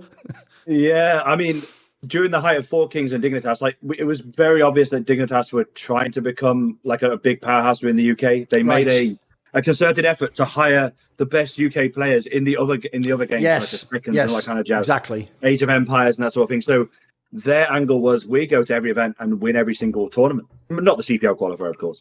But they'd win everything else. Yep. So we didn't see them as like a huge threat initially, because we were focusing on the big Uber overseas events. And then so when that whole thing I mentioned before, where our budgets got slashed, that was mainly because Intel UK they basically had their head turned and they were like, we're going to work with Dignitas and do like a hyper UK focus. Around that time, I barely spoke to him. I'd make a point of, obviously we do pleasantries at events, but there was a bit of animosity because he was essentially taking over the spot that 4kings had at one point. And I didn't have the ability to shape how 4kings would respond to that. It wasn't my business. I was a GM. But Toby was allowing 4kings to basically crumble under its own weight. And Dignitas were there to pick up the pieces. And they essentially, after a few years, they had all that Intel money. And he went on to have a wildly successful career. Yes. I think he's now at Rex Global. Is that a part owner in like Koi or something, or he works with them? Like if people know, yeah, they've been acquired, or they're in a share sale. They could potentially go public, and he'll make a lot of money. Yep. So like fantastic. But no, it is really cool to see people from back in the day do incredibly well. But as ODEE as a person, I said, pleasantries at events. How are you? Nice to meet you. Blah blah blah. And then we wouldn't really talk. We barely talk online because it was 4kings versus Dignitas for many years. Yeah. So it was just pleasantries. It was similar with me and Sam Matthews to an extent. They were sniffing around. They also had Intel when the CPL World Tour came around for Painkiller. So they started to take away some of the budget that we had too. Right. So there's a bit of animosity there. But no, it's all we drink now. I saw him like 3 months ago in a conference, and it is, as you say, it's just like, I can't believe we were acting like that back in those days. And it's great to see everyone has done well from this. As you say, the key figure of 4kings was that Toby guy. And if people don't know, in fact, all the orgs were like that back then. You'd have to have some visionary guy, and it'd have to be the guy who could initially talk to a sponsor and get their first deals, going. Because obviously the only other thing you had was the players, and they're just busy playing the bloody game, and they're all kids usually back then. So this guy, look, I'll give him his props, like you said. The first 4 or 5 years, he was killing it. He had insane sponsorships. He was at a scale where the joke was the second best team. This is before Dignitas of the world. Would just be some kid in his bedroom. That guy's not going to beat this guy in a presentation. He's actually an adult, a professional. He's even been around the city. But I had always wondered about that. So obviously, I don't know how much you can tell me, but he can give you the gist. It did look from the outside, like you say, yes, they lost the big sponsor. Yes, that's obviously a big blow. But it looked like beyond that, it just withered, didn't it? It wasn't like it was a graceful thing of we're just going to gradually close down. It was like it just withered up, and then suddenly it was just gone. There was no 4kings. Or there was that as you say, that semi-fake one that came back later, which was really, you're not even 4kings, get the fuck out, but whatever. We'll ignore that one for now. Yeah. No, I remember talking to him, and I'd go down and see him in Swansea once a month or so, and he would just be more panic-stricken every time I went to see him, basically. He's like, I've got really far with talking to X, Y, and Z. We're looking for 60K or 100K, whatever it is. And I'm really confident. Then I talked to him a month later, and it's like, we didn't win that. And we didn't win that. And we didn't win that. I think he just essentially gave up. If you can't get that, because it was all partnership driven at that time, there was no other revenue source. There wasn't any merchandise. There was nothing. It was just sponsorship purely.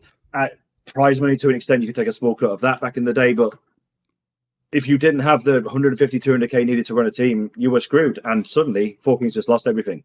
And to be fair, some sponsors did step up a lot. I remember Sennheiser came in and they did bridge the gap a bit in the finances, but Intel went from being, let's just say, 150 to 70 to 20 over a 3-year period or whatever. Those are fictitious numbers, but it was that bad. And there was no replacement. And imagine trying to find a replacement. CGS had just happened, so that was the big thing in esports at that time. Because I left 4kings just as it had started to get pretty dire. As I said, I'm still owed money that I'm not then bothering to chase it. But yeah, as CGS had kicked off, Toby tried to raise money. It didn't happen. This is 2007. You just didn't have the access to capital that you do now. So there wasn't a VC firm that could come in and give you a life raft. It just withered and died. And then there was what did you think of that? Because I always wondered, if you were someone who was in the original org, you must have looked at that why is this being done? Because the problem was it was never going to live up to the name, was it? I didn't treat it as 4kings at all. I didn't. I thought it was I assumed Toby gave him the right to use the name or something and try and rekindle the brand and kickstart it again and try and bring some money in. I guess he gave them their blessing, but I don't want to shit on people, but so I won't. But it was a waste of time. And it's a shame. I was hoping that. I mean, I remember HenryG tweeting like 6-8 months ago, being like, "I want to bring back 4 Kings." Yeah, like, hell yeah, didn't he? Yeah, he did hinted it, and I put him in touch with Toby, and I think they found out how much money was still owed. Right. So he just didn't do it. It wasn't worth it. Yeah, I didn't pay much attention to it. To be honest, it was a shadow of its former self, and it was a waste of a name to me, being in the original team. And then they changed the logo. Like there was an iconic 4 Kings logo that they'd used for like 10 years, and they changed it to something. Oh, I've still got one of the shirts somewhere. I was going to try and find it for this interview to show it off, but I couldn't. And also the other thing to me, mate, is this. The name was perfect when it was the best team. It's 4 Kings. Like it's like we're fucking gaming. It wasn't the tagline like gaming royalty or something like that. Like that's a fucking sick prestige brand. But when it came back, and even the way they wrote the name like that, like I remember it was like the like white with blue in the end. That was just garbage. It was like you looked like it was any other team. The joke was just make it another team. You fuck. Don't call it 4 Kings. Yeah. No, I know it's such a waste of a piece of brand. It's such a. But yeah, hopefully, because someone with money can bring it back. They'd have to cover the debt, obviously. But yeah, I wasn't a big fan of that. The relaunch, not gonna lie. Okay. What about when you actually had this era after CGS?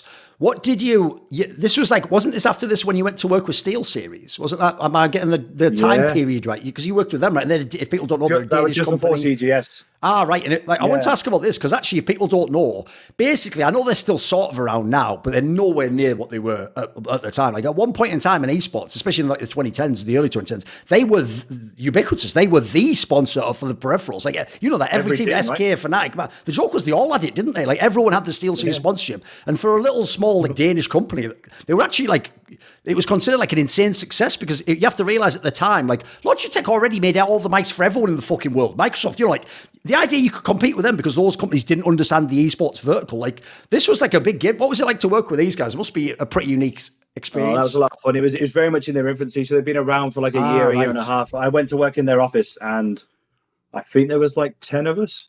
Okay. Now there's like 300. So it was like a startup vibe. It was very much a startup vibe. You know, they were there was food that would be there's a chef there that would supply food on a daily basis. But yeah, I was basically working in their marketing team, and it was basically getting the best out of teams because they started paying this money to teams, and they realized they weren't getting a huge amount back. Apart from, I mean, obviously they're getting the brand awareness, logos, and whatnot, banners on the websites. But again, you're talking 2006, 2007, bit of a different world.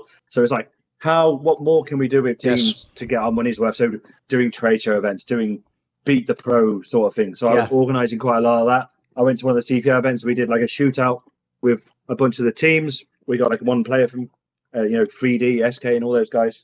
If people don't know, another famous thing was to do like 1v1 aim map type challenges, like you said, and get a bunch of pros and see who wins, right? Yeah, and it could be you win like a £500 gift from Steelseries, like a bunch of headsets or whatever. You've just got to beat this pro. So it could be you might have to face Element. Yes. And you have to win him in like the first to 10 in a 1v1 or whatever. So needless to say, not many people did. Obviously, we tell them towards the end of the day, like lose one because we've got to give away these bloody headsets. So lose to somebody, please. Okay. So we've flown all this gear out here. We got to give it away. We're not going to take it back with us. So, but yeah, it was just basically build up their marketing efforts because it literally the extent of it was we had a logo on the team shirt and that was their sponsorship. There were very little effort. But yeah, that was a lot of fun. But that came to an end when all the CGS stuff happened. Essentially, that was the other thing I remember about working for Steelseries was it was something like 53% tax I was paying. Fucking hell! Because Denmark's ridiculous. Yeah, and crucially, people don't know. I know this from poker players. Denmark does that fucked up thing where it's like it doesn't matter if you earned it in another country. You're in Denmark, homie. Yeah. You pay it there. So even though you're like a British citizen, like it's just like doesn't matter. You pay the Danish rate, right? Yeah, the majority of my time I was working in Copenhagen, so I would just by default lose 53% of my cash. Mad alive. I don't know how I survived. I mean, I had a bit of money already, so I was okay. But and obviously housing is ridiculously expensive in Copenhagen. But even back then, like €1,200 for a one-bed apartment in Copenhagen. That's like 80% of my salary gone after tax. So, but that was wild. But that was a lot of fun. I met loads of old school people through that, like Kim Rom, Oh, of course. The Notorious came I around. think you've done one. You've done a reflection with him around. What was his team now? SOA. There you go. Yes. That was him, Spirits of Amiga. And then later on, games with me. So. Yeah. No, but that was a lot of fun, mate. That was a lot of fun. By the way, I want to actually ask, because I saw that it said that you worked with the Power Gaming people, right? Which was a team that wasn't around long, right? As far as I remember, right, that was always cited as like it was a British team. Who was behind this team? Because it was around for a while, and obviously they had like the Finnish team, which was natu again, and those guys were pretty good. Like, what was the story behind this? It was only briefly around, right? Yeah, it was around for like maybe a couple of years max. Basically, the guy was a banker in London who they're on millions, and then millions on top of that with their bonuses. And he was a huge esports fan. That was my job basically straight after CGS. I remember working. So look at this, right? I went from 45K, whatever it was, at CGS dollars. So like at that time, by the way, that 45K was like £38,000. Like the exchange rate was beautiful. Yeah. It's not anymore, but it was back then. But yeah, I really wanted to stick in esports.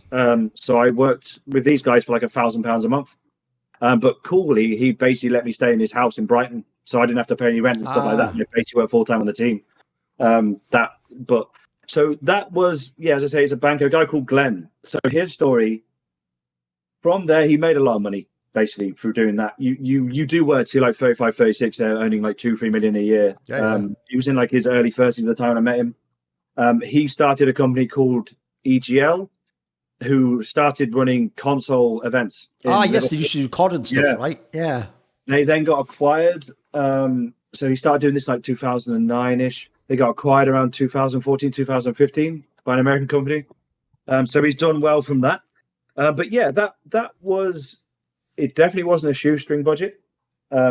We probably had like upwards of 100K to spend. And this was, by the way, just after the recession. The CGS stuff, yeah. Literally straight after the CGS, straight after the recession. So 2009-ish time. But yeah, we had the Counter-Strike team. We had like the best Call of Duty team in the world. Oh, okay. PC team. They were all from like the Czech Republic. Who was the most famous player on that team? Would I know him? Is it any like super big name?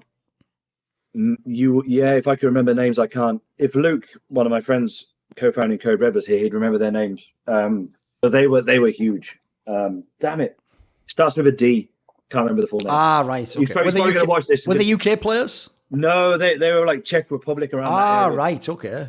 But they basically dominated that game and won pretty much every event they played in under 4kings, which is pretty cool. We had the Halo team. So we were trying to become a pro team at MLG. They had like a pro roster where if you came top 12 consistently, you'd become an MLG team.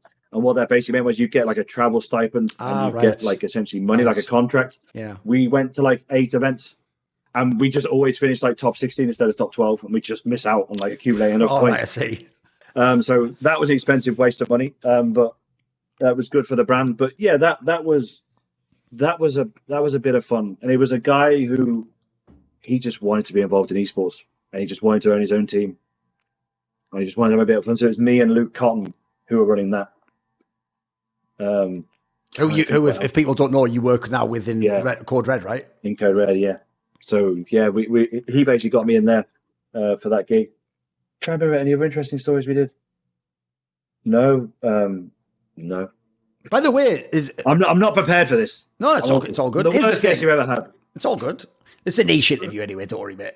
What I would say is this: when you did obviously Code Red, which to be fair, is years and years and years later, there's a lot of time passed between. It's one of the major esports points I want to pick. Obviously, is when you've done this agency, which if people don't know, like it's had a bunch of famous people who've been involved with it, like Frankie and other people like that. ReDeYe himself, of course, when he was a main talent, etc. A whole bunch of people. When you've done this project, right? That is just like 3 people from UK esports. It's ReDeYe, super famous, you behind the scenes, and then Luke was always like a scene figure anyway. Like, how did this project come about? Because I can see why you 3 would be together, but you must all have pretty long history before that, right? Yeah. So obviously, I've worked with Luke. So I had Luke working as like an editor at the CGS. So we had a budget to spend. I would spend it on him. He was doing all the news writing because that was one of the key jobs you hired for back in the day. You'd have a GM and a news writer. Those are like the biggest costs. So I've worked with him since then. Obviously, we did Power Gaming together. Paul, I've just known down the years. I was working at Gfinity at the time, and so was Paul. So I was like the head of marketing at Gfinity, and Paul was head of production. And he basically came up with the idea. He just said, it's about time like talent were represented, and they had someone fighting their corner, because he'd had a few issues where he had got into back and forth over rate. You know how this is. Any talent knows how it is. And he's just like, it would be great if there was a middleman in here who could apply more pressure without any repercussions on the talent. And that was basically how the conversation started. Before we knew it, I would moved on from Gfinity. I think I was working for a digital marketing agency. Paul was still there, but was contemplating his options. And Luke was fairly unhappy, I think, in a job he was in Ireland, working for Paddy Power, like the bookmaker. It just happened. We decided, let's just do it. We never invested any money, apart from building the website. It was just a passion project for us for like the first year or so we were running it. And before we knew it, as you say, we were representing some pretty big talent. HenryG, Frankie. Frankie was a bit later. Loads of the Dota talent. Paul. People like Capitalist was in here as well. We one of the cool things as well. We can't talk about that. I have to be fairly careful. But no, before we knew it, we had a pretty big roster of people. And the first 18 months, 2 years, all we were doing was just esports. So it was talking to TOs to help them with hiring of talent, because some TOs would come in. I've been giving you a few gigs in the past. TOs exactly. that have got a clue what they're doing. So it's like, cool, well, I know what I'm doing, so let me help you. Here's some suggestions. Yeah, if people don't know, the context on that is also key, because not only, as you say, none of the talent had agents, even the people on the top rates, everyone should just figure it out themselves. If you got fucked over, you try and just send an email when you're not doing some work or something, hope they reply. But yeah, the thing you're saying there is an interesting detail I want to ask about, actually, because that's the first time I ever heard of an agency actually being the ones to be the middleman to hire people. And crucially, here's the thing, normally the thing people would be worried about that is, obviously, you could just give all your people the deals. No, the joke is, I've never been in Code Red, but Ben's sent me loads of things, like, do you want this event, like medium ones, big ones. It's just, you guys would go, because obviously ReDeYe understood, you also want to have the proper talent hired, because you know how TOs were back then. If it wasn't ESL or some huge person, they'd be clueless. They'd literally just be going what about this guy? And he'd be like, he hasn't casted for 5 years. What? So it's true. They actually did need the help, mate. They did need to, especially the ones that were in places like some Romania or some country none of us have been to. Yeah, a great example would be V4 for you. There you go. I remember hiring you to a V4 event. That was through the Hungarian government. They what a weird concept that was. Yeah, it was a weird event, but they paid top dollar, right? Yep. I remember getting the best pay for that. But no, they were literally a case of, we want to put an esports event. I think they were working with a local company to actually do all the production and whatnot. And I had to just explain the ABCs of talent to them. So you'd have a host, you'd have 2 analysts, you'd have ideally 4 commentators who can do half the games each and whatnot. You might have a sideline reporter, explain that. And then it'd be a case of, okay, here's a short list. So I wouldn't go, you should go for this person. You should go for that person. Here's 4 or 5 hosts that would be really good. And here's why. And here's an idea what their rates are, because I've worked with all of them. So I've got an idea what their rates are. And some companies would then make their own hires themselves. Other companies would go, we're basically going to bow down to what you suggest, because they're so detached. They frankly didn't really have any input to give them. But yeah, we take care of that whole process for them, and how we'd make our money. We wouldn't charge the company for that service specifically. We would charge a small. So let's just say hypothetically, you were $500 a day. We would basically tack on a small fee to your day rate, and we bill them for $600 or whatever. So that was how we got it, and we were basically just generating work from scratch. Yeah, because some of these, if they just did it themselves, God knows who they'd have. What sort of talent they'd have gone for. You'd have Stuart Sword doing the Rocket League tournament. Exactly. It wouldn't have made any sense. Yes. So we will basically guide people, but we were always bound by what they wanted to do. Some TOs were mega hands-on. They were like, give us names, we'll pick. Sound, no worries. Some guys basically wanted us to handle everything. That was a big part of it, because there's also ESG around that time, the Mykonos event, which you remember. Yep. You remember for the famous canopy falling on your head? Yeah. That we're literally 5 minutes into the broadcast or something, if you remember. Yeah. Literally the opening thing just fell in on me. I'm pretty sure that's what it was. Something ridiculous like that. Yeah. Also, I will say as well, the other angle I will never ever forget to the end of my life now, Ben Woodward, is I already was a bit sus about helicopters, right? Because I thought it's a bit dodgy. I've heard it's really hard to fly in that. And I'd heard that stat, it's an absurd amount of people dying it. Mate, the second Kobe Bryant died in that helicopter crash, I just immediately think of when me, ReDeYe, and Lurpus were in that. Because I thought that when I was in it, I just thought, because the other thing as well is because of how a helicopter works, if the guy wants to, it's like a small plane, you can sort of fuck with the people in it as well, like, woo, look at this, woo. And when he was doing that, I just remember thinking, this is so whack, because if I die, it's just in a helicopter with ReDeYe and Lurpus. Like, this is how I want to go out. Like, the fuck is this? But yeah, that event was weird. Thing is, though, that was a cool event if people don't know, because you were just going to fucking Mykonos, like a cool ass island, right in the middle of summer. Oh, it was baller. Like, there was some parts of it that were pretty cool. That's one of those one-off events I don't regret attending at all. It was baller. I think, ironically, we're actually in Kobe Bryant's holiday home. Was it Kobe Bryant or was it someone else? It was another major, like a big really? star. Yeah, it was like 10,000 euros a night. It was either Kobe Bryant or who's the other big one? I'm not good with basketball. LeBron James or something? LeBron. I think it was LeBron's house. We were in like an amazing villa, basically. The joke was, you watched it and you were like, if not that, you were just like, which drug dealer lives here? Because it was mental, wasn't it? Yeah. Oh, yeah. That would have been the other question. Yes, drugs were sorted for people. Yes, but no, that was a wild event, and I do remember them being like, "How cool would it be to have a helicopter?" I'm like, "Are you serious?" They're like, "Yeah." And 5 minutes later, he got off a call and he's like, "I've booked it. It costs like 4,000 euros. We got it for half an hour. What can we do with it?" Right. Where's Thorin, Lurpus, and ReDeYe? Let's go. And if people don't know, look, I'll reveal a little secret of how broadcast works.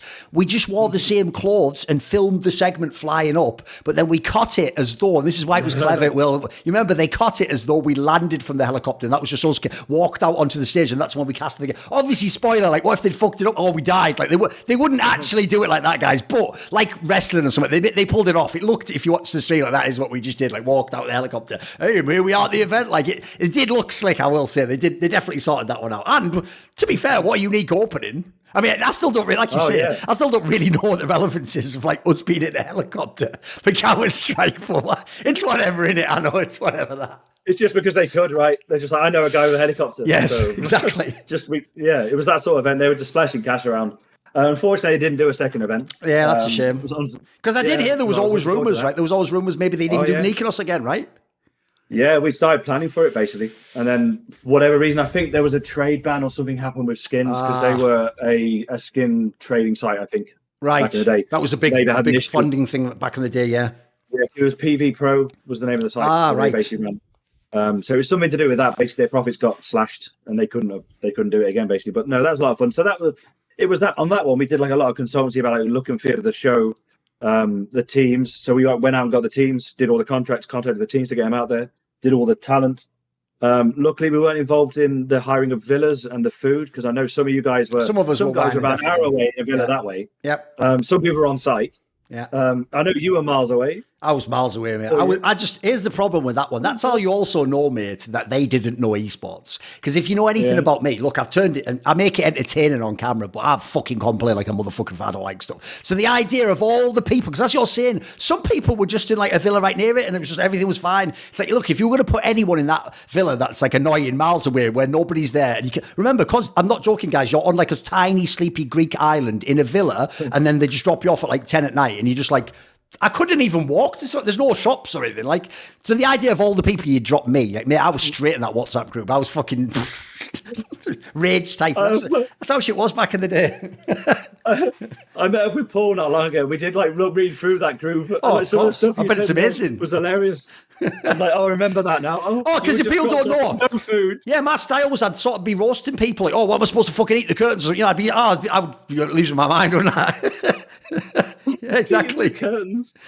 I didn't give a fuck. Oh, it was wild. I didn't give a fuck. They did put you in amazing villas and whatnot, but they did just forget about the food part. So you were just shipped off home. Yes. And you just have like a 3-day-old milk carton in your fridge. Yeah, whatever. To basically last for the next day. Yeah. And also the other thing I always say, 'cause it's another good story. This is why like the venue was I can see why it's the best place for a holiday. For an esports event, maybe not. Because could you remember, right? Because there wasn't any catering. Well, your first meal's breakfast, right? So you go to the venue like 9, 10 o'clock, and you're like, right, where's breakfast? And if you remember, the breakfast would come at like 12:30, and people were even saying to this guy like, bro, it's breakfast though. Like, we need it like immediately. And because again, it's a sleepy little Greek island. These are all like retired people or people who've never been in like a big city. It would just be some old guy in like like some cafe, and he has no other business. Someone calls him and goes, right, we need, 5 breakfasts. And the idea is he just sort of like reads the rest of his newspaper, drinks the rest of his, coffee, has a slow drag on a cigarette, and then it eventually just gets up and leisurely makes the breakfast, and it would just come at 12:30. And again, you can imagine Thorin's there like, I have been at the venue for 3.5 hours. I have not eaten food. My blood sugar. Like, I was just going, man. And also, one last detail, because this event is the ultimate, like, it's actually the fucking motherlode of stories, I've realised. You've probably even forgotten this detail. Do you remember the whole meme of the event was they had some really annoying music used to play in the break? I can't even remember. Luckily, I've actually removed it. I'm not going to go mental from tinnitus of that in my brain for the rest of my life. But it was one of those ones where, like, this is not a joke. Me and Lurpus, who were the analysts, would rush when the game ended to quickly turn the sound off on the fucking stream, because after about a day, mate, that was actually like Chinese water touch. That was doing my head in. Like, it was the same like jingle over and over, and so we were just rushing to turn it off and mute the sound quickly, mute it. Oh, thank God, because remember, it was one of those ones that was like, I can't even remember what. It was just some shit little ditty though, wasn't it? Like, what a world. I can't remember either. What a world. You bring about all the memories. No, I just remembered it when he said that. Song. That was the whole thing. Was like at the end, you thought like, I'm never going to not know that sound in my brain for the rest of my life. Like, I've heard it 7. Yeah. By the way, that even used to be a bad thing about events. If you remember, if you went to events and trade shows, they would have like a song. It might even be a song you like Invaders Must Die by The Prodigy, but they would play it 700 times in one day. And you were like, holy shit, I hate this song now. Like, I don't ever want to hear this song in my life ever again. Yeah, there was an event we went to in the UK. They keep playing like "Living on a Prayer" by Bon Jovi. It was just like the 800th time you heard, like, fucking hell, I can't deal with this. But no, I'd completely forgot about that. That's the other thing, by the way. You should tell me. Oh, go on. No, I was going to say, we'll go through the WhatsApp group, and I remember you moaning about one of the breakfasts you've been given, because I think eventually they calmed down. They had to actually deliver you some breakfast before picking you up. And there was just this carton, and I think it was like a piece of bread with like a hot dog sausage, and that was it. Yeah. You were like, what the fuck is this? I know. Like, how is this a sausage sandwich? It's a piece of sausage on a piece of bread. Yeah. I'm like, oh, fuck, what an event. The other thing I thought we'd ask, because I just brought it up there. The other thing people don't know about esports, by the way, not even for that long ago, I'd say up until like 2013 or something. It was like this. Esports so commonly would have big events just at a trade show, as you say, like in the example of 4kings. A mad inappropriate place, because, for example, if it's like Counter-Strike, you're trying to listen to the sound, the fucking steps. The next booth over would just be someone blaring like techno with like fucking K-pop, like girls in like outfits, like, and then you're just trying to hear like, I can't fucking hear anything. Are they rushing on trade or something? Like the whole venue, because remember, that's how they would pay for like to have the event at the thing, wouldn't they? Yeah, the very early Intel Extreme Masters were done at like. Oh, it was a nightmare, wasn't it? Just accommodation. I remember like going over as I think it was Power Gaming at the time, and we were just put into a house with like 2 old people because they couldn't. And all the hotels had been sold out. It was just an absolute mess. There was hundreds of thousands of people going to this tech fair, like you're saying. Yeah, you got to walk for like half an hour just to get to the fucking booth, and then like the very early ones, you are surrounded by this whole, as you mentioned, this K-pop stuff, and cool. Eventually, they had their own literal stadium and almost their own. That was why, if you remember, it was a big deal to get their own hall, like you say. So you didn't have that shit encroaching on the games and deciding who wins and stuff.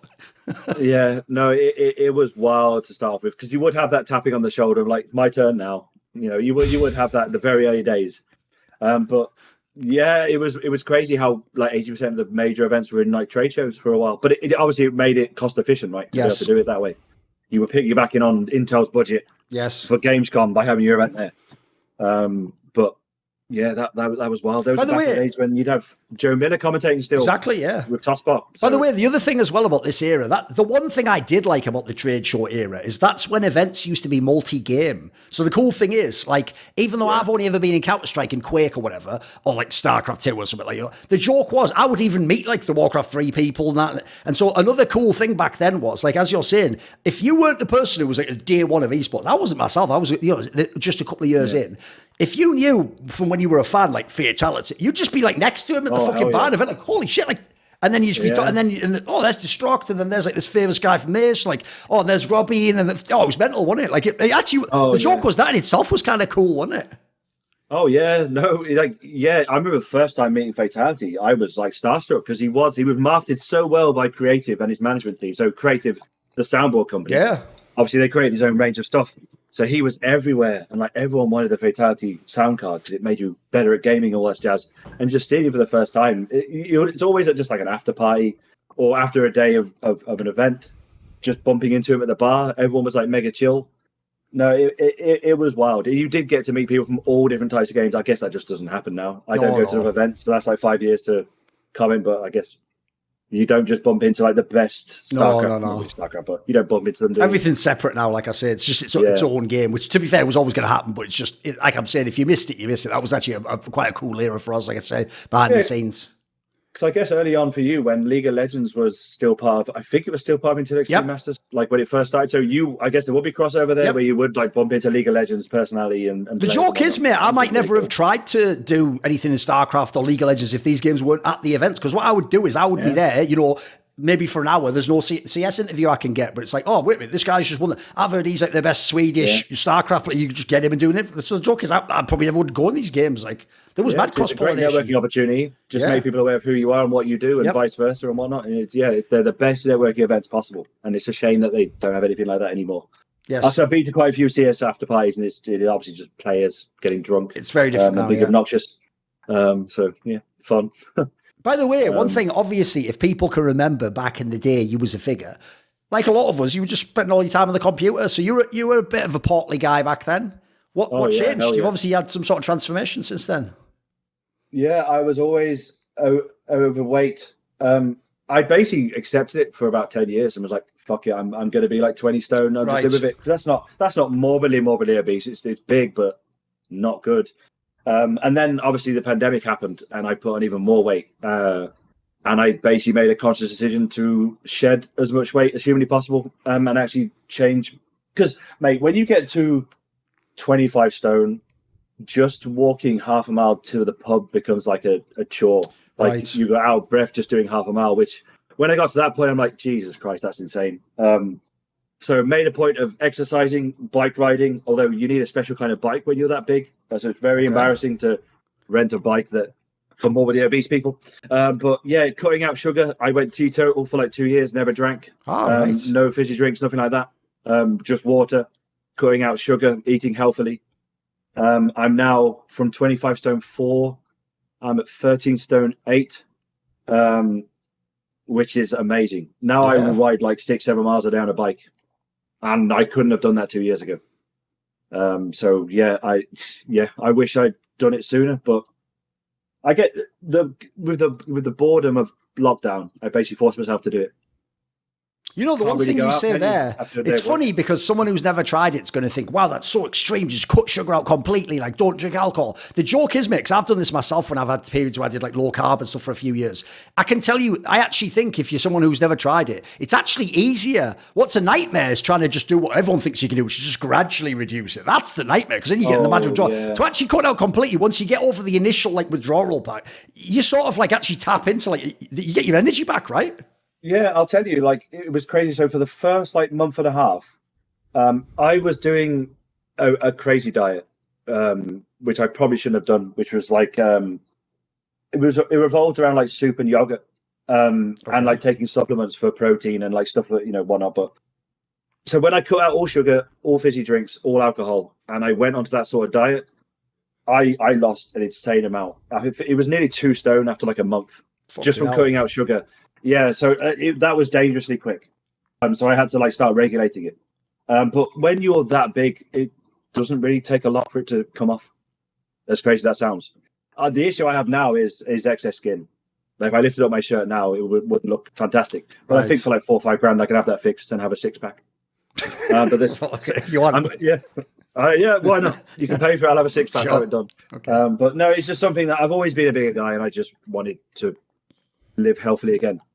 Try and live healthy. I occasionally drink now, but I notice that if I have like a couple of pints and then I weigh myself, and maybe if I have a cheat day and I eat badly, I can see it coming back on, and it'll just be rapid then.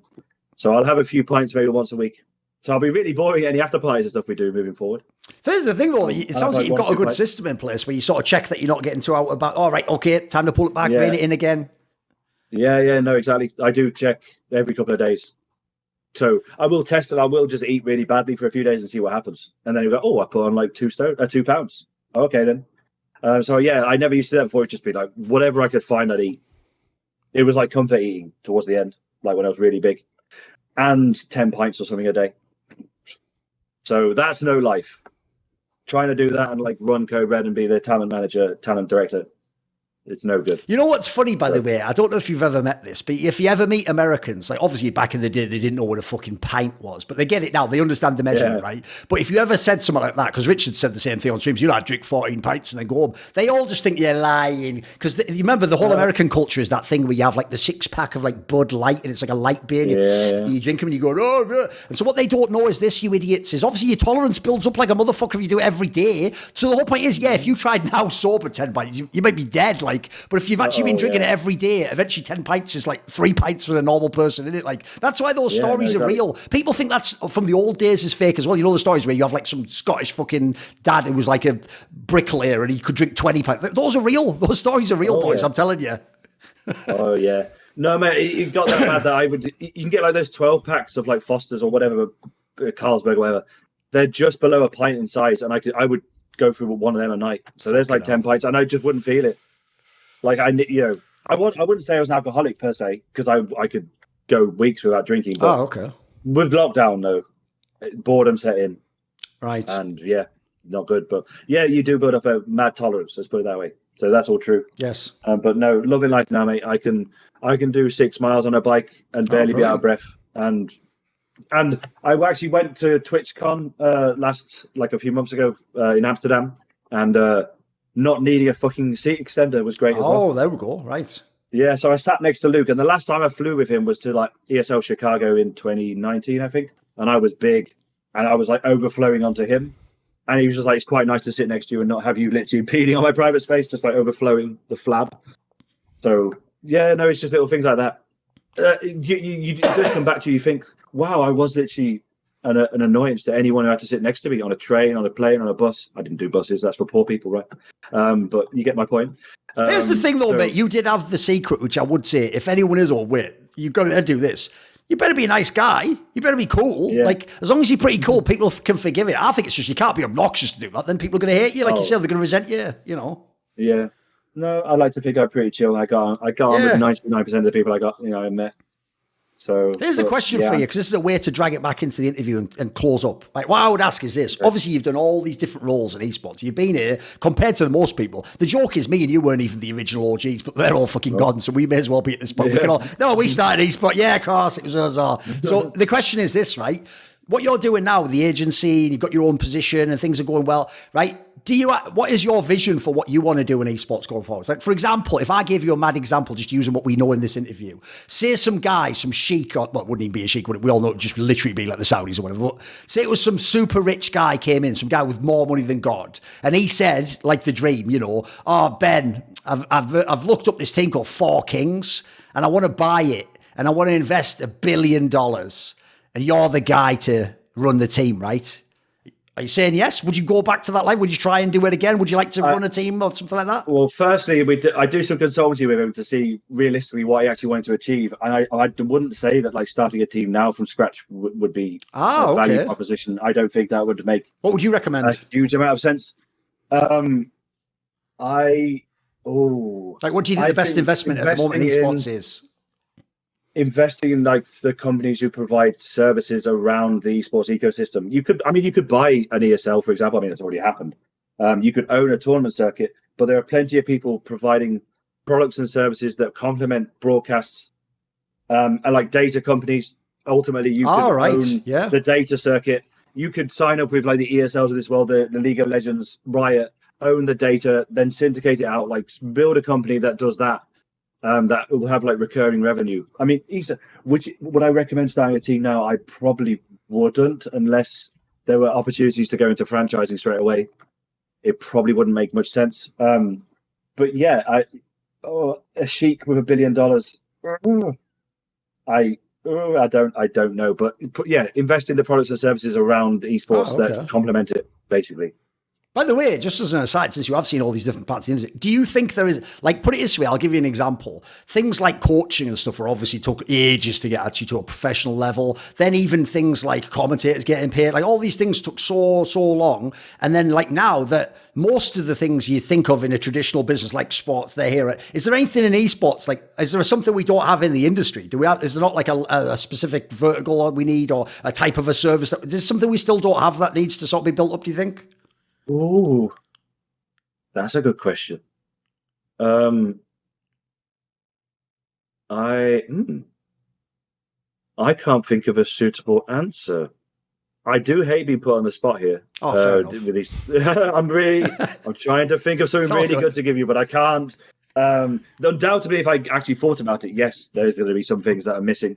I think, this doesn't really answer your question, but knowing what some people are paid in other sports and like TV personalities and whatnot, it would be great if broadcast talent, they're not saying pay parity with other sports, but when you do realize what people are paid to do, like a match of the day type show. Oh, right. Yes. Yeah. So there's still a way to go. Don't get me wrong. You guys in general are pretty well compensated. Yeah, pretty well. But someone doing the same job for a cycling broadcast on Eurosport is probably paid more. Yeah. I've done no doubt. Yeah. So there's ways to go there, but no, I can't think of. Yeah. Sorry. What about that then?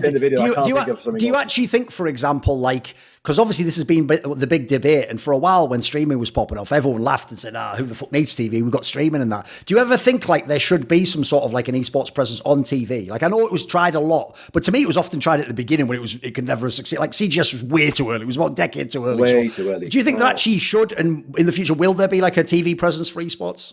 Wouldn't surprise me if there's like a BBC free ongoing thing, on a fringe channel, but digital, like streaming, is just, that's the future, man. I think give it 50 years and people just, all TV is going to be streamed. Right. It's going to be, I just don't see, luckily for esports, it's been uniquely positioned where it does all go around streaming. It doesn't rely on broadcast deals, although that has become more normal over the last few years where broadcast rights are sold to certain countries. So obviously you've got, is it TV2, DK?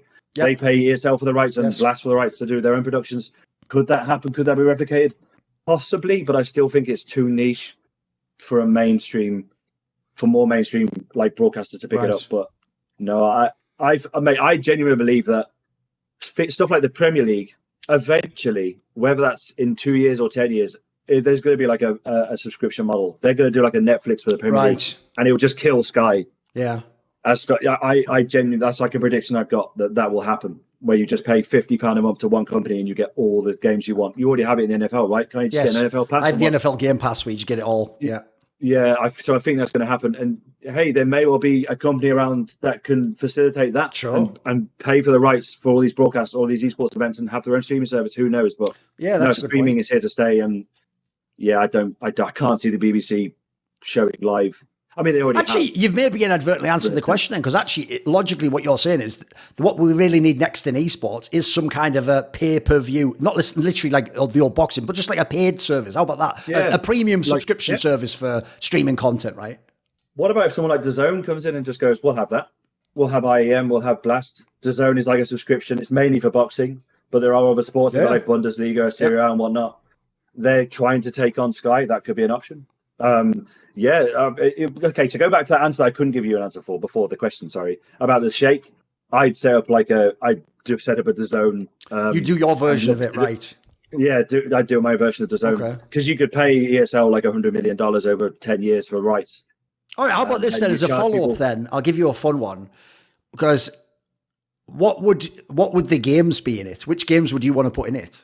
Because you can pick, because there's a million esports. That's the other thing about esports. It's why I get all those whack fans like, esports is story, and you don't even know about Smash Brothers. It's like, I don't even consider that esports, motherfucker. Like, it's like, a Counter-Strike. I'm the old school shit. So what games would be in your, like, what do you think the best games to do now are? Well, you'd have like the flagship games, obviously, like the top tier ones, the Counter-Strike, League of Legends, Dotas and whatnot. But if you were to start a DAZN rip-off or a clone, I don't see any reason why you wouldn't just have as many different tournaments and games as humanly possible. You become because you want it to be a platform where you'd maybe have a million. This is a wild number, of course, nowhere, but a million subscribers paying $1.99 each a month or something, and that easily covers the rights for all these different leagues and tournaments and whatnot. And maybe you can do an affiliate deal with the tournament. So if it's a smaller Smash tournament, if you refer people to this DAZN client, we'll pay you 50% of each new sign up and whatnot, and to earn a bit more money, we'll also give you $5,000 for the rights for the year or whatever it might be. So like the smaller broadcasters,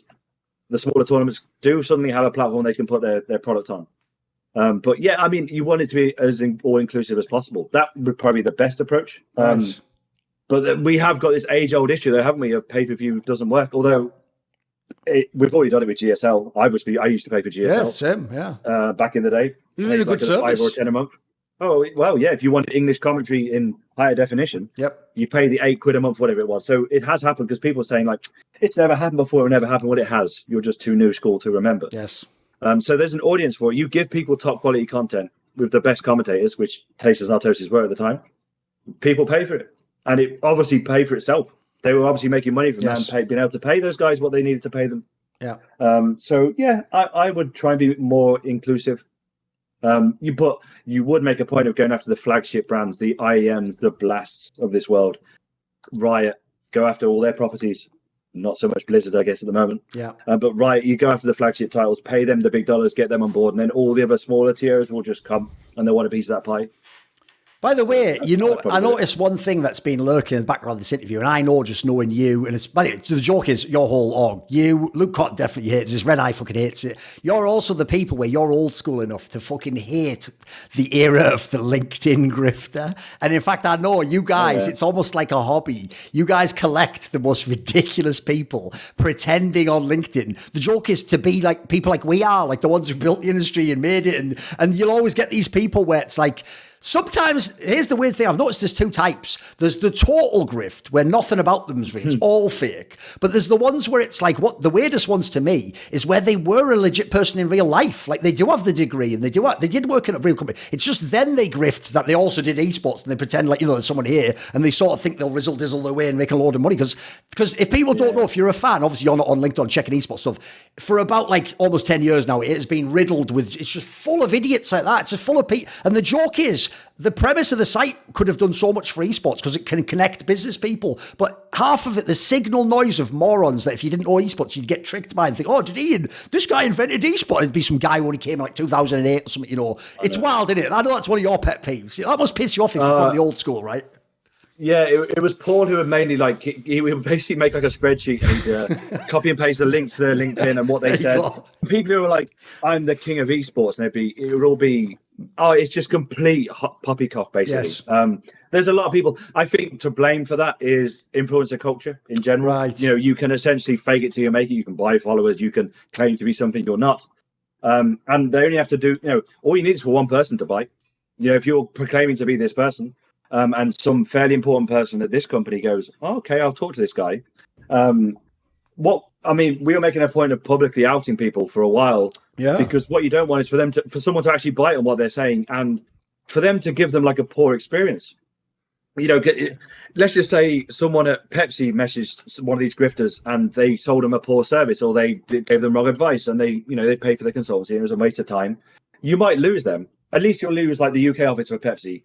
The word will get around that, don't bother with esports, it was a waste of time.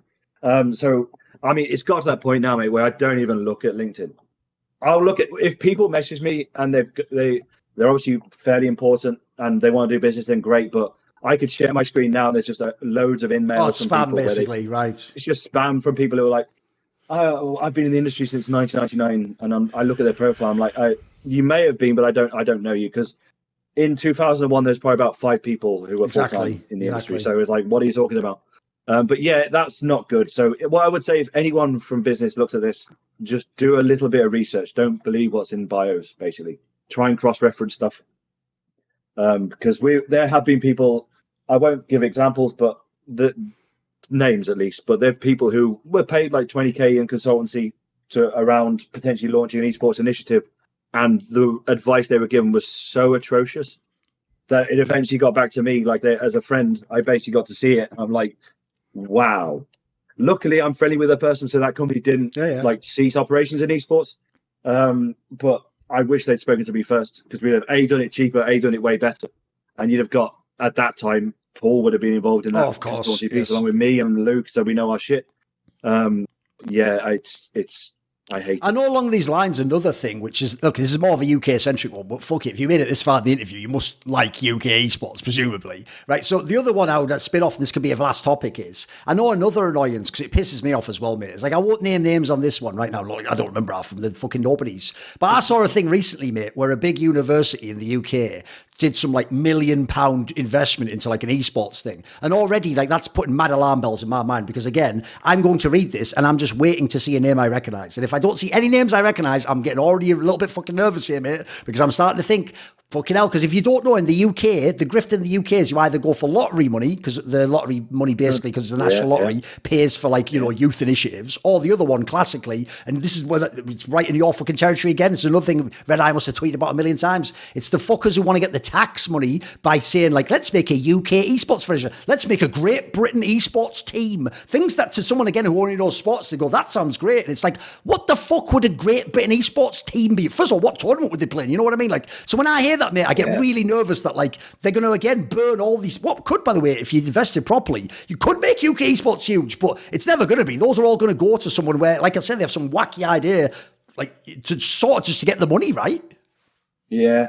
No. So yeah, to touch on the university one, when we go through the hiring process, we're not favoritist at all to anyone who happens to have done an esports degree. If anything, we're looking for people who have done incredibly well in, say, business and admin or whatever the topic might be. So like marketing and that sort of thing at Oxford or at Birmingham or wherever the university might be. We've got a staff right now of 18 full time. Over the years, we've had probably around 30 people. Not one have we hired from an esports degree. So like, we don't make a point of looking at that. Yes. My big piece of advice there would be just if you want to get into esports, like if you want to get into production, there's loads of event production courses out there. Go and do that. Or if you want to get into the marketing side of things, go and do like a proper marketing degree. Because if it doesn't work out, if you don't get a job in esports, you can go to anywhere else and get a job. Yes. You don't have to pigeonhole yourself in just the esports category. That's the main thing. There isn't any B or C. That's the main thing. You are covering yourself. So I'm not saying don't do an esports degree, but as someone who hires, we would favour someone who has got a fantastic degree in marketing from Birmingham over someone who's done an esports degree somewhere else, basically. Right. And I'm sure we're not alone in that. But to the second point, I think you're talking a bit about. Are you talking about like the British esports? I mean, there's been a lot of versions of it, hasn't there? Some of them were nobodies, some of them were semi-legit, and maybe now they're getting slightly legit. I don't really know the people, but I put it this way: a lot of those have been semi-grift worthy. Oh, yeah, if not entirely. No, I mean, they tried to get us to be part of the BEA, the British Esports Association, when we launched. We weren't interested in being like a partner team. Our values don't align with what they're trying to do. I'm not entirely sure what they're trying to do half the time. I'm not saying that in a negative way. But the original, the BEA, I believe, was born out of, if you remember IESF, they were trying to legalize esports in all the major countries. They were the ones pushing to make it the Olympics eventually, right? Yeah, essentially. I think they now do their own little events, basically. Yes. But no, they were courting. So I remember I went over to Korea and I met with the ISF guys. They paid for me and Luke to fly out. This was like 10 years ago. And they were basically pitching us like, be part of IESF. We can help you with the pitch, try and get esports to become an official sport in your country, and it unlocks tax dollars. And basically, it's just like, what countries have legalized this? Like, this isn't going to happen. It's a pipe dream, obviously funded by the Korean government through IESF. So I assume BA was starting off the back of that, trying to make that happen, because it would unlock millions and millions in taxpayer funding. But I couldn't tell you what they've been able to achieve since they've started. Yeah. And again, that's not a slant on them. I don't actively look at what they do. But I really just not sure what the purpose of it is. Yes. I can't add more than that, to be really honest. I just don't know. I think that's an indictment itself, mate, because as the joke is, we normally hear about these things when they launch, and then it's like years pass by, and it's like, wouldn't I have noticed if you'd done something? Like, I am in the industry, you know, like I'm a pretty connected guy. Like, it's not like I'm not paying attention. To their credit, I know the BEA and whoever the governing body is now, like whoever the BEA, they did do the Commonwealth Games this year. Oh, okay. But that seemed as if it was organised as if it was one of those trade show events from 15 years ago. So it wasn't very professional. There were quite a few threads afterwards about just poor mismanagement and that sort of thing. So I know they've done that, but outside of that, I don't know if they're helping with like any sort of legislation, any sort of unionising of players, or just anything that actually benefits the UK sports scene. So again, they might be. I just don't know. No one's been able to tell me. I've met with them, and I don't know what they're doing. So, but again, no slant on them. I'm sure what they're doing is great, but I just don't know what it is. Fair enough. Right. But again, if you remember, you might not remember this. Just a quick one. There was the previous version of this was a company called Ukesa. Yeah. Do you remember Ukesa? Which that did get all the big names from all the teams. Oh yeah, it was. Yeah, that was a complete. So yeah, that was another one. They basically did it to win a contract to do an anti-crime initiative in London by basically setting up PC cafes. But they needed to basically have a board of people, which included like myself, ODEE. I'm not sure. You may well have been on there. I know Richard was, Sam Matthews, a few of just basically anyone from gaming in the UK. Then they won the contract and just dissolved the company. They ran one event, never paid the prize money, and just disappeared. And yeah, the founder of that now runs greenmangaming.com. So he's done very well. He got his, he got away with it. Yeah, well done. He got away with it, and now has his own like key reseller site, making money. So there you go. Yeah, happy days. Right, at the end of this interview, do you have anyone you want to thank? You want to say hello to? Is there a final message? Yeah, well, thanks to Paul and Luke for setting up Code Red, because I think what we've been able to do, there's a lot of good for esports, and we're here to basically help the industry go from strength to strength. And yeah, again, thank you to like yourself and people like Richard. You two have literally been around since the dawn of time, been through thick and thin, and you both continue to put out awesome pieces of content like this. And I'm humbled to even be asked to come on this. It really is the bottom of the barrel stuff having me come on, isn't it? So I appreciate it. I work hard to make sure I get mine, but no one can do it all on their own. And that's why everyone needs a support group. And so I have my Patreon community. Do you want to suggest a topic or a guest for my content? Maybe you want to ask a question in one of these monthly AMAs. Do you want teasers? Find out who the upcoming guests are. Or maybe you want to take part in one of those long discussions where you can help set the table of the topics and join in with other like-minded people. Well, if so, put your money where your mouth is and join the Skrilluminati today via the Patreon link below, as the following people who I very much appreciate did: Matt Pugnich, Rakula, Ahmed Haju, Kyle, Bot Pounder 420, Toucan, Animosity, Tobias Bernasconi, Jensen Gore, Tosh, and always, you know it, a special thanks goes out to Jerky's Minion.